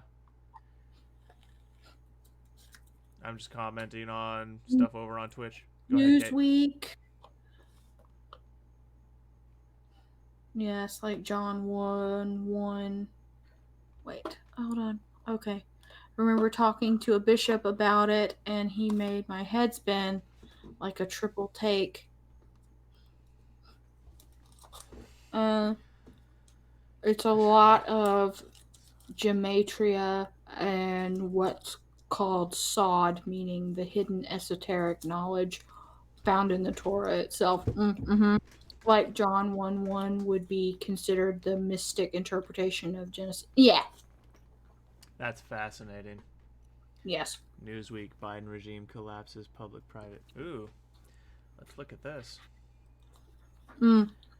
Collapses the Second Temple public-private period distinction. rabbinic writings and church history from. Oh, that is cool. Alter, are you in our Discord? Because if you are not, I would love to have discussions with you. Yeah, it definitely sounds like you're the kind of person who should be. We need more intellectual types in our Discord. We really do. Because I don't really get to talk like religion and history and stuff with a lot of people other than us talking it amongst ourselves. Yep. A7, you're studying into biblical law. Oh, that's cool. I find that fascinating. You're a heretic, though? What, do you not believe? Eh.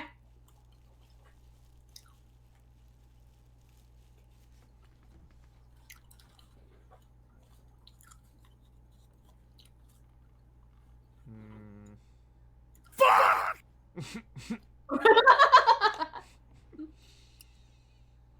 Yes, you can. Well, like I said, the link is right there. Here, I'll do it one more time. There is the link. Yes. Literally, all are welcome in the Discord. You cannot offend us unless you say that genital mutilating kids is okay. Yeah. Then I'm offended, and by offended I mean willing to fight you to the death. Right. Yeah. Or we've had some people come through and just be like, it's invalid. God damn it. No. Okay, hold on. I got it. I'll get you a new one. I You got got it.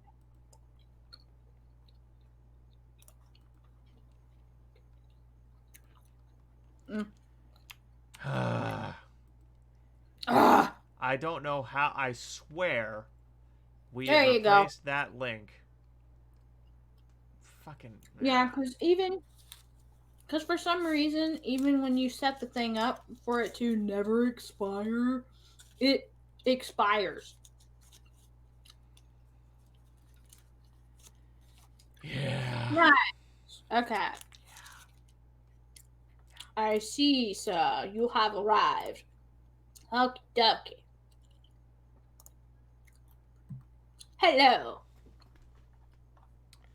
Eric Schmidt, who is also the Show Me States Canada, unveiled some very interesting documents that his office, along with the Office of Louisiana Attorney General, since the two states jointly filed a potentially path-breaking lawsuit.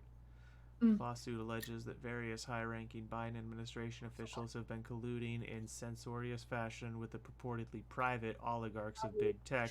No surprise there. The straightforward aim of this collusion is the suppression of the dissident wrongthink, conservative speech that threatens the Biden regime's tenuous grasp on power. The documents Schmidt and Landry have received pursuant to their serving of discovery requests and issuing of third-party subpoenas shine a spotlight on the depths to which the Biden regime has fallen to collapse any putative distinction between the public sector and the private sector.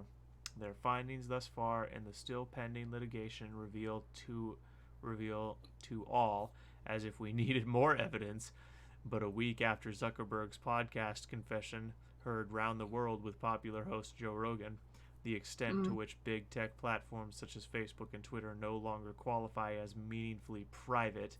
Right. My private company, shut the fuck up. And have simply appendages of the state. Exactly. And they've been that way for a very long time. Oh. I'm going to do, you know what? Thank you for sending me this. I'm going to do a video on this for the YouTube channel. I'm going to do a video on this for the YouTube channel. Yep. YouTube channel. Yes.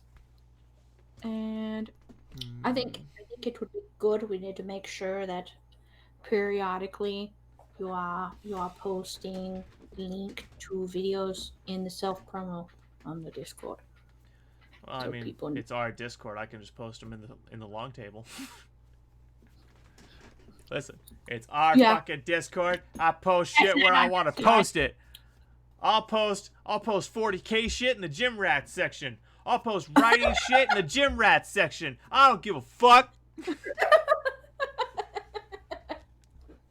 so much dust in my room, I constantly have to pour my water back into my filter because there's so much dust in my room. My fucking water gets dusty before I can drink it. God damn it, I hate my Oh, well, and Alter, he just said there's no place for religious discussion. Well, you can long table.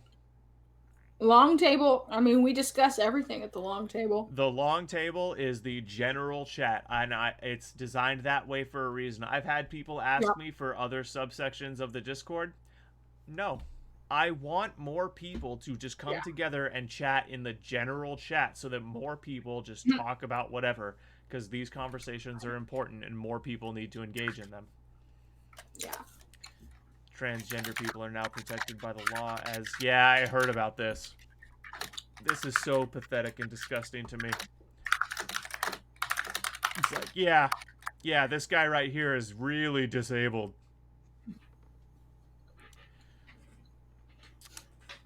Yeah, I'm gonna have to do a video on this for my channel too.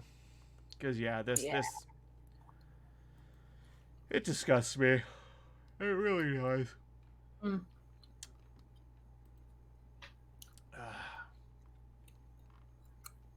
Wowie. Elon Musk added you to the list. Oh, fake Elon Musk account. Yeah. Of course. Elon Musk. Thank you for the follow. Alternate kid. You are awesome.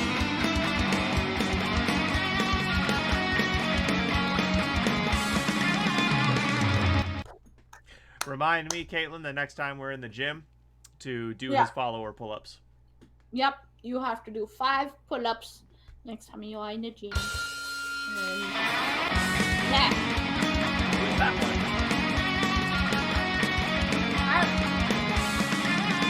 I don't know. Weird. Did it play it twice? It might have. Someone might have some kind of plugin that allows them to anonymous follow, and hey, that's fine. Hey, that's cool. Either way. But yeah, sincerely appreciate the follow. Yeah. Welcome to the adventure. Oh, it was Sir Leviticus. Oh, okay. The chat was just delayed. Awesome. Yes. Thank you very much for the follow. Thank you. Thank you, both of you, for following. That is awesome. We sincerely appreciate the support. We really do. We really, really do. Yeah. And hey, I know not to beat you over the head with it, but if you like epic fantasy, and if you're tight on money, you can experience this for free on my YouTube channel, Zach Pieper. The link is going through the chat every so often. Oh yeah, dude. Yeah. Proud member of Mug Club. I absolutely love Crowder. I absolutely love Crowder. I think personally, I think that if YouTube had not been suppressing him for all these years, he would be as big or bigger than Rush right now. Oh, okay. What would you like me to read? Oh my goodness. Listen, girls. What do you want to read, okay? You can't just say speak of reads. You gotta give us something to say, okay? Like, when you were team, my name was Jeff. I just knew to talk about whatever. But you know what, Caitlin? She needs something to say. She needs a direction. She's not like me. My name is Jeff. I don't know what I did. I can read you. I read you first passage from The World Next Door, which is my Kickstarter campaign that I have started for my book because I've recently started watching Salty. Yep. So yeah. Okay. It's called "'Twas the Night Before." It says, darkness. The world around him seemed to be in a strange state of limbo, just as he felt he was in this moment lost to himself, time, or what was he? It was as if the night had fallen down around him, drowning out all light, even the glimmer of who he was. There you go.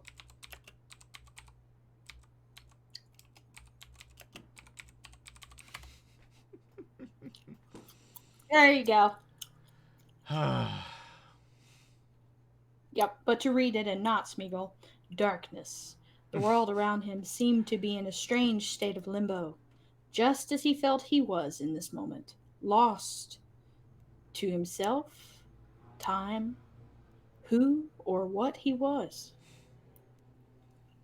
It was as if the night had fallen down around him, drowning out all light, even the glimmer of who he was. So there. Caitlin, she likes being high-handed with the words. I do. And I gotta say, I like it when she does it too. You know, sometimes we text each other in poetry, and I'm gonna smother you guys with a little bit of cheese here. Aww. But earlier today, cheese. when I was telling her that I was coming home from donating plasma because it's come to selling my bodily fluids to pay my bills. Yes. I do it too. I sent her this. I'm going now to the place I once called home, but that word has lost its application to such places where you are absent. And in all the wandering world, in 10,000 places with 10,000 others, I would never be as at home as I am in your presence. You are the stars in my black sky. You are the structure that makes my noise a symphony, the blessed comfort from the agony of existence. I am the wolf, and you are my raven.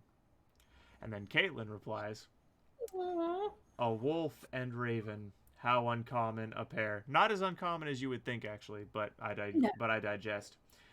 For you are of earth, and I of the air, yet together we are bound, and forever we shall roam. For it is our hearts united, where we are truly home. Yes. Okay. Sorry. I just had to feed you guys some cheese by force. Alternate says, the only special place in my heart is the pulmonary valve. It's more useful than some guy named Salty Cracker. And he goes, man, Song of Solomon has some competition. Yeah. Paul Joseph Watson. A pretty spicy book. And the poetry in there is, yeah, I know. Yes. Paul Joseph Watson is a British conservative. He's I love him because he rips the libs to shreds in that kind of a highbrow way that only a British man can, but then he'll just straight up call them a bunch of fucking names, you know, with the British dialect. I absolutely love it. Yeah. No one can make you feel as small as a British man insulting you articulately. Yes.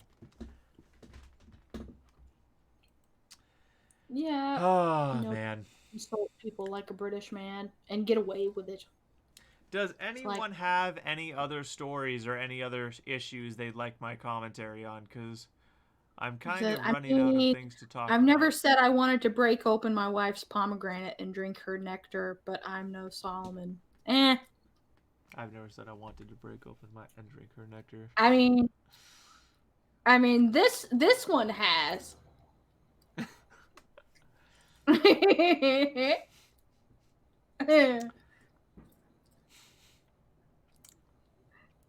I am quite fond of poetry. I've written a fair bit of it. Wax poetic, I love it. Do you guys want to hear a comedic poem? I'm gonna say it for you. I'm gonna give it to you whether you say yes or no. What you're gonna do? Desktop. Salt is what keeps my heart pumping. I actually removed my heart for salt shakers. Okay, so this is a poem. This is a poem I wrote specifically just to be funny and troll. Mm-hmm. There are many ways a man can go about his day.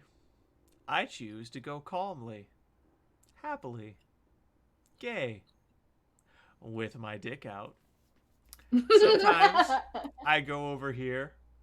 Occasionally, I'll go over there, with my dick out. I climb mountains high and gaze into the sky, with my dick out. And I walk through the sand, just like I planned, with my dick out. And I drive in my car to go have drinks at the bar, with my dick out. And it feels so nice when I whip out my dice. And I also whip my dick out. And I feel so free. And other guys wish they were me when I whip my dick out. So anyways, that's why I'm in prison. Oh my god.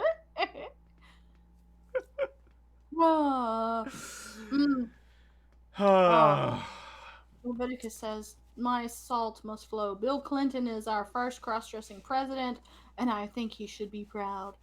An alternate says, can you do a Bob Ross impersonation if he was a chef, or a Gordon Ramsay impersonation if he was a painter?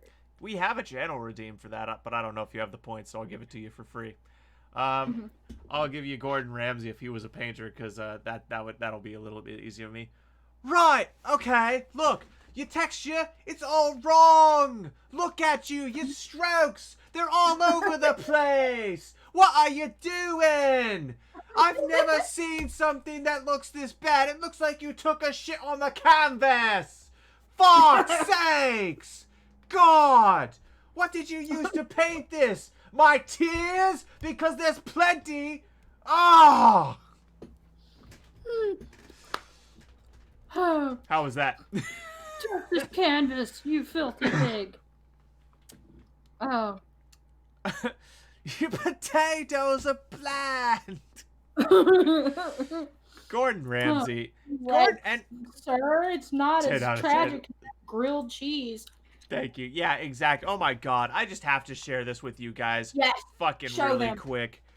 Dude. The horrendous. Gordon oh. Ramsay's. This proves that gourmet chefs are full of shit, okay? This absolutely fucking proves it. He says it started off sounding like Mr. Garrison, but it shaped up in the end. There's no chef more famous than Gordon Ramsay. He's worshipped as a culinary god, a superhero in the kitchen, the Tony Stark of starch. But I've never been lucky enough to try one of his delectable cuisines, so I'm only going by word of mouth. I love this guy, Penguin Zero.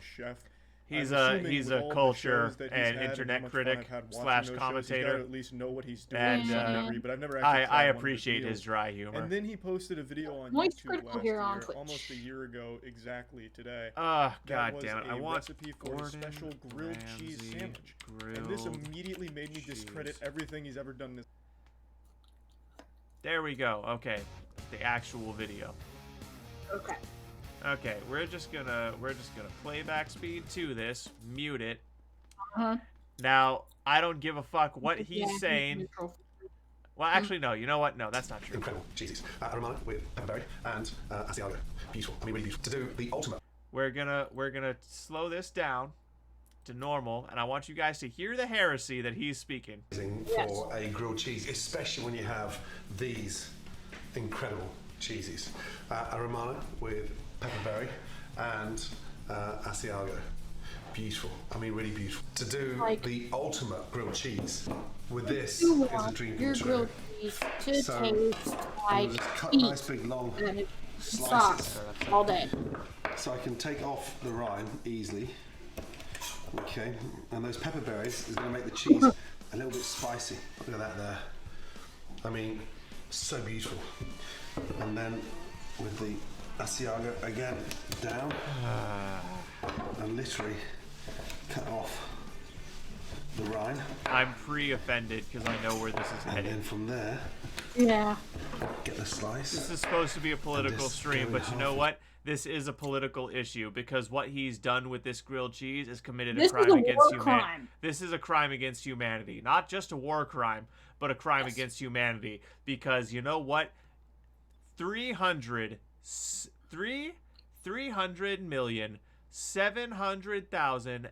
300,700,099,000 people have watched this video. And at least half of those people walked away thinking that this was a good idea. Gordon Ramsay has irreparably damaged those people. This guy is on par with some communists, okay? Yeah. Alternate. He says, does he not have taste buds anymore? What did his parents do to him? Bad things. Bad things. And look at that. And that pepperberry is Oh. incredible. Well, Now the bread. what The I secret am behind a great aware grilled of cheese him because is my to make mom sure the and him bread were obsessed with is him not for a too little thin. bit. He had to figure out how to do stuff on his own, so I think this is a result of a feral child situation. This is a result of a what, Caitlin? A feral child situation. And always. Especially nice, crisp texture. Oh my god. He's like, Mommy is away at work, and Daddy is not around. So, I've just got to get whatever's in the cupboards and put it together and pray that it tastes good. Right, exactly. And sort of almost exactly tailor make it in a Yeah. way that it becomes somewhat Which, I mean, almost don't get me fitted wrong. to the bread. And the secret behind this grilled cheese In no is a little straits. bit of kimchi. Homemade kimchi. Now here's where the real war crime comes in. Whoa. This motherfucker just put kimchi on a grilled cheese, folks. I don't Yes. give a fuck if it's homemade. I don't give a fuck if it's the highest quality kimchi in the fucking world. Kimchi doesn't belong on a goddamn grilled cheese, Gordon. You know what belongs on a grilled cheese, Gordon? Bread and cheese. Right. You psychotic son of a bitch. Right. Oh my god. He says, spicy texture. He says, if Bob Ross were here, he would say, what the fuck, Ramsay? This is not a happy little accident. You idiot. He said, what the fuck is happening? Blasphemous. Yes. Yes, this is blasphemy right here. Bro, is the high... Bro, I Harris. shit you not. I shit you not. It's only gonna get worse from here somehow. Yeah. Could you believe it? Yeah. Touch of olive oil in. You don't fry a grilled cheese in olive oil, Gordon. No. That's a pan fried sandwich, man. Starting to smoke. Rest on the And side. people will be like, Push that down. but what is Nice. the grilled cheese really other than a pan fried? No. No. The grilled cheese. Now I want you guys, look at how thick No, that I bread is. Look at how fucking thick that fucking bread is. For No. context, that bread is at least that thick, if not that thick. Most Yeah. bread that comes like in a fucking bag of bread is a finger thick. Okay? That bread is way too fucking thick to use for a grilled cheese unless you have preheated that cheese. As she cooks, start putting some Yeah. meat in there. Yeah, oh my god. He says, you can maybe add in some beef bacon if you want to go luxurious. Yeah, I mean, if you wanted to make it like a pan-fried sandwich. Right.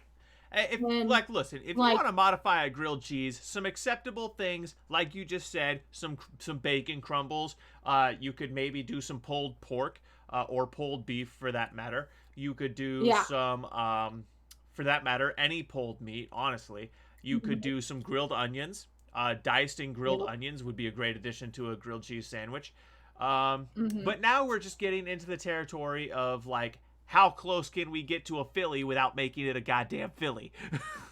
Right. Yeah, I mean, if you want to if you want to make like a, panini kind of sandwich, because really that's what you would have to do with something like this. You'd have to put something in there on top of that, with that bread being as thick as it is. You'd have to put something on it to weight it. Now, and I will press it say, down. cooking in a fireplace sometimes can actually add to the meal because the wood smoke, depending on what wood you're burning, can add flavor. Mesquite, hickory, good examples. Apple wood and cherry wood.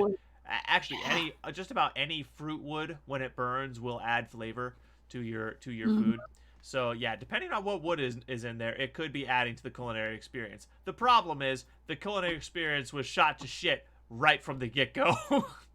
Yeah. Yeah. Fucking olive oil to fucking, like, look at this bitch.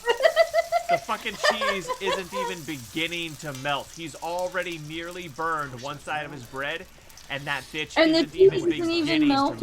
It's because it's not the right kind of cheese. It's not the right kind of bread. Cheese. It's not the right kind of bread. And then once you've coloured both sides No, back out, it's not.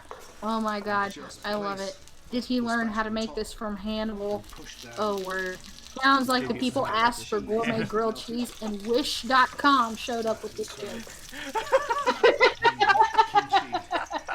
with that incredible cheese, especially with pepperberry, it's just going to be a wonderful combination. And also, it just helps elevate the flavour of that beautiful grilled cheese. You are committing crimes against humanity. It's wonderful. Man, I don't know. It's cracking away. Beautiful. The cheese is melted. No matter how many times you say beautiful, I know that what you just put on that kitchen counter is an abortion. Yeah. Stop gaslighting me, Gordon. Oh my god. Yeah, how crispy that is. Gordon, it's a thick crust bread. It was nearly that crispy to begin with. You're gaslighting, Gordon. Right. Beautiful. Oh my god. Now, I want you guys to pay attention to this. Look at when he lifts that one side of the sandwich up. Look at this corner right here. And yeah. Notice how the bread lifts up from the cheese? That's not supposed to happen. It's supposed to be adhesed, because if the cheese is actually melted, like he said, okay, which is a lie, it did not melt. Okay, do you have any idea how hard of a cheese Asiago and the Pepperberry Romano are? It's like, exactly. Thank you, Nacho. Yeah. They're in the same family as Parmesan. That's hard fucking cheese. Alternate kid, I want to frame this comment when you mess up a grilled cheese by burning the kimchi in olive oil. Yeah. I love that so much. It's hot bread with raw cheese. You can do the same thing by microwaving Ritz crackers. Yes, thank you. Your grilled cheese is looking pretty bland there. Oh, God. Yep, exactly. He has no right to scream at anybody about bland potatoes ever again. And let me tell you something, folks. If you want a very simple trick to kick your grilled cheese up to the next level, I'm going to share a little secret with you, okay? Check this out. You butter both sides of your bread, and on whichever side is first, that's just one tip. That's a separate tip. This next tip is the part that really spices it up. So you butter both sides of the bread, but also the side that's going to have the cheese, you grill that a little bit before you put the cheese in, just a little bit, and you garlic salt it. You put some garlic salt on it before you grill it. And then you sandwich the cheese in between two lightly garlic salted things, and then you grill it in the pan, and you have a garlic bread grilled cheese. I promise you, it will be the most fucking delicious grilled cheese you've ever eaten. Lightly garlic salted. lightly garlic salted. And if you want to get a little bit crazy, buy the garlic salt that has black pepper and parsley in it for a little bit more elevated, elegant flavor. I shit you not, you'll fucking be like, ah! Like, even if you're a man, your pussy will get wet. I promise. Oh my god. Man, I'm an obscene bastard. Oh my goodness, mate. That sounds like kind of like what I do with grilled cheese, but I've had to make them for myself though, because like making them for other people, they're like, it's too crispy on the outside. If you put Parmesan cheese in the butter, that you butter the outsides of the bread. No, you never use canola oil, my friend. Never use canola oil. That shit is terrible for you. Use olive oil or, peanut oil because it's correct. Yeah. Did you know that there is no such thing as a canola? Right.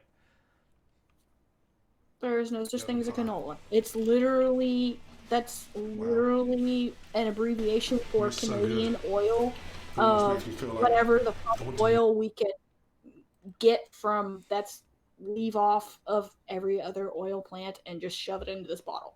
Right. Yeah, canola oil is usually some blend of soybean and whatever seed oil was running off in bulk that week. Yeah, canola oil is not good oil, bro.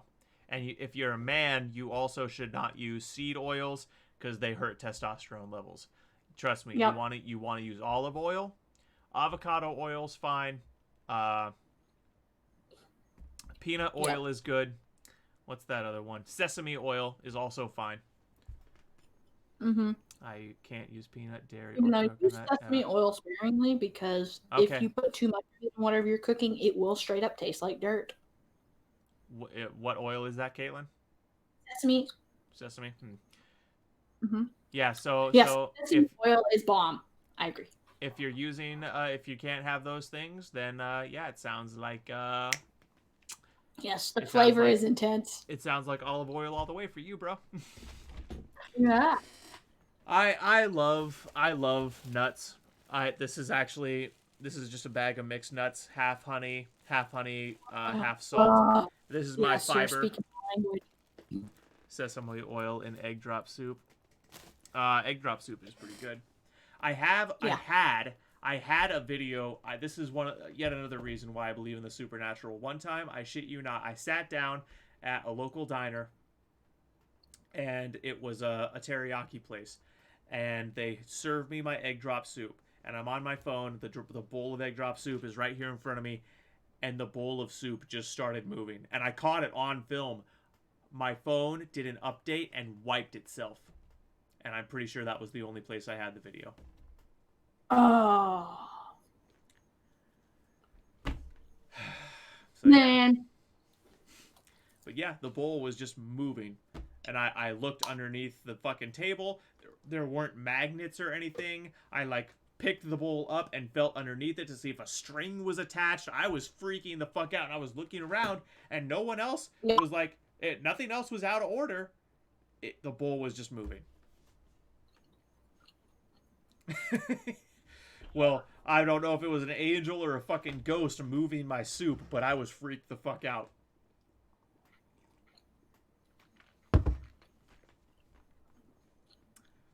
Was absolutely freaked the fuck out. Yeah. Yes, egg drop soup is amazing. I wouldn't quite say it's angelic. It's good. It was an angel. Ghosts don't fuck with eggs. Yeah. He's like, the ghosts can't fuck with the egg drop. It's protected by the god. That's right. That's right. Oh. Yeah, that would be scary. Never experienced anything.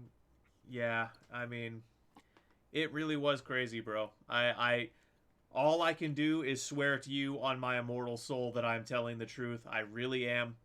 I wish if I can somehow manage to find the video, I will gladly post it. I should have posted it when I had it. But as far as I know, I only had it on that phone, which got wiped.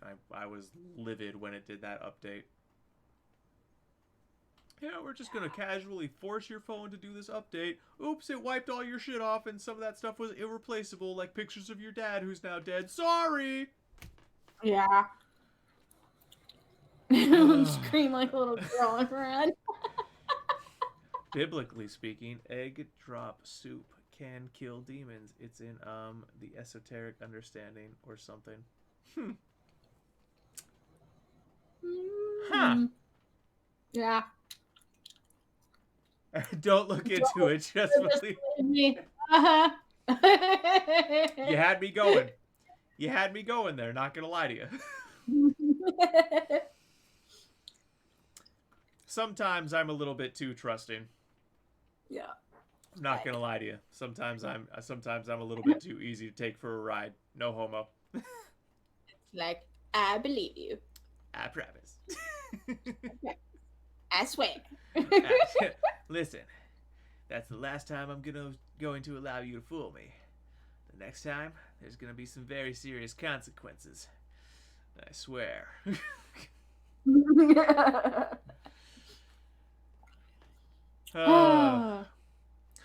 Well, it's getting to be about that time. I gotta get at least, let's see what, I had the 50 grams of muscle milk.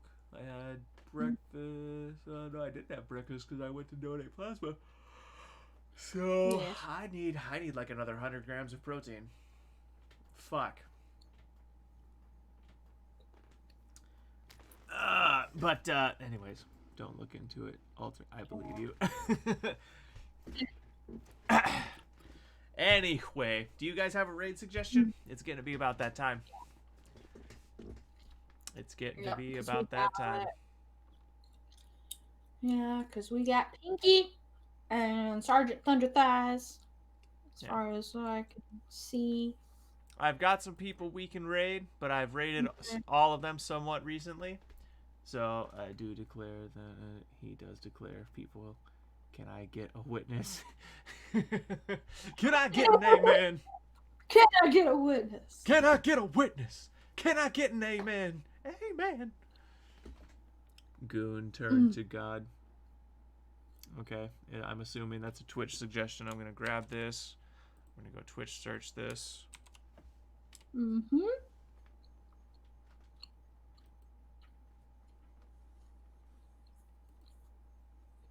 Okay. About. Check me out on Twitch. Do Central for political discussions. Okay. About me. Keith. I'm currently still live in Caddy, Texas for the most part, but I'll also be doing a little bit of vlogging. Currently working. He's telling you something in his space bar broke. Ooh, he does debate panels? Ooh. Yeah. What do you want her to say? What would you like me to read or say? Is there anything in particular that you would like?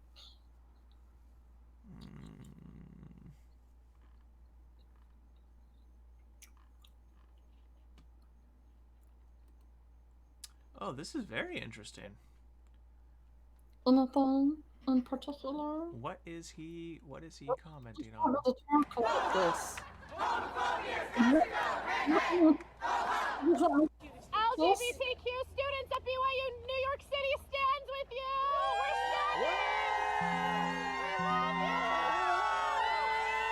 Yeah, so as you can see there, BYU has had a history of these types of protests, and nobody should be surprised to hear the homophobia by you, as they just had the race card pulled on them by a female Duke volleyball player and her race hustling godmother, whom claimed that somebody in the BYU section called her an N-word. Now, all the evidence suggested that this was not true, right, and that this was made up. But again, the university has now been smeared as racist, okay? It was only a amount of time before the homophobia bigotry card comes back up as well too, because you know how this stuff goes. And this is just another story about what Christian schools and Christian institutions have to go through. They can't follow their own religion, okay? Unlike other religions like Islam, Judaism, Hinduism, whatever, all these other religions, they can freely follow whatever their religion says, okay? And nobody bothers them and says, hey, you need to be more inclusive of other people. Only Christians have to do that. Or you're bigot, right? Or you're bigot. And that's what they're saying here with what is happening with BYU in the hit piece. All right, alternate. About Fair enough, man. We're going to raid this guy anyways. We sincerely appreciate you being here. I just want to let you guys know. If you like my channel, you can support my channel. You can check. I'm going to stay in the chat for a second to interact with the guy. Yeah, he's a pretty conservative guy from what I see. He doesn't do all the woke crap. Yeah, I'm a jerk, and it's no, you're not a jerk, man. I appreciate you being here. No blame on you for taking off. Yeah, I don't do the woke crap either. I really fucking don't. I'm sick of it. Thank you for the follow, for being here, and for joining the Discord, and yeah. So yeah, we sincerely appreciate both of you guys following. Yeah, we have YouTubes. You can go check them out. The link tree is, I believe, in our About section. So yes. Yeah, and I mean, if we only see you here, hey, thank you very much for being here. We sincerely appreciate it. It's funny, we actually met you guys because I was supposed to go to the gym and it was close. I usually gym stream because I largely what we do here on Twitch is my fitness streams, but that was unavailable because it was Labor Day. Thank you, Caitlin. Thank you, Schmeagle. All right, everyone. So we're gonna raid Goon Turnt God, and we'll see you guys next time. We sincerely appreciate the follows. I owe you guys 5 pull-ups each next time I'm in the gym, and see you next time. Welcome to the adventure. Yes, welcome to the adventure. God damn it, Smeagol.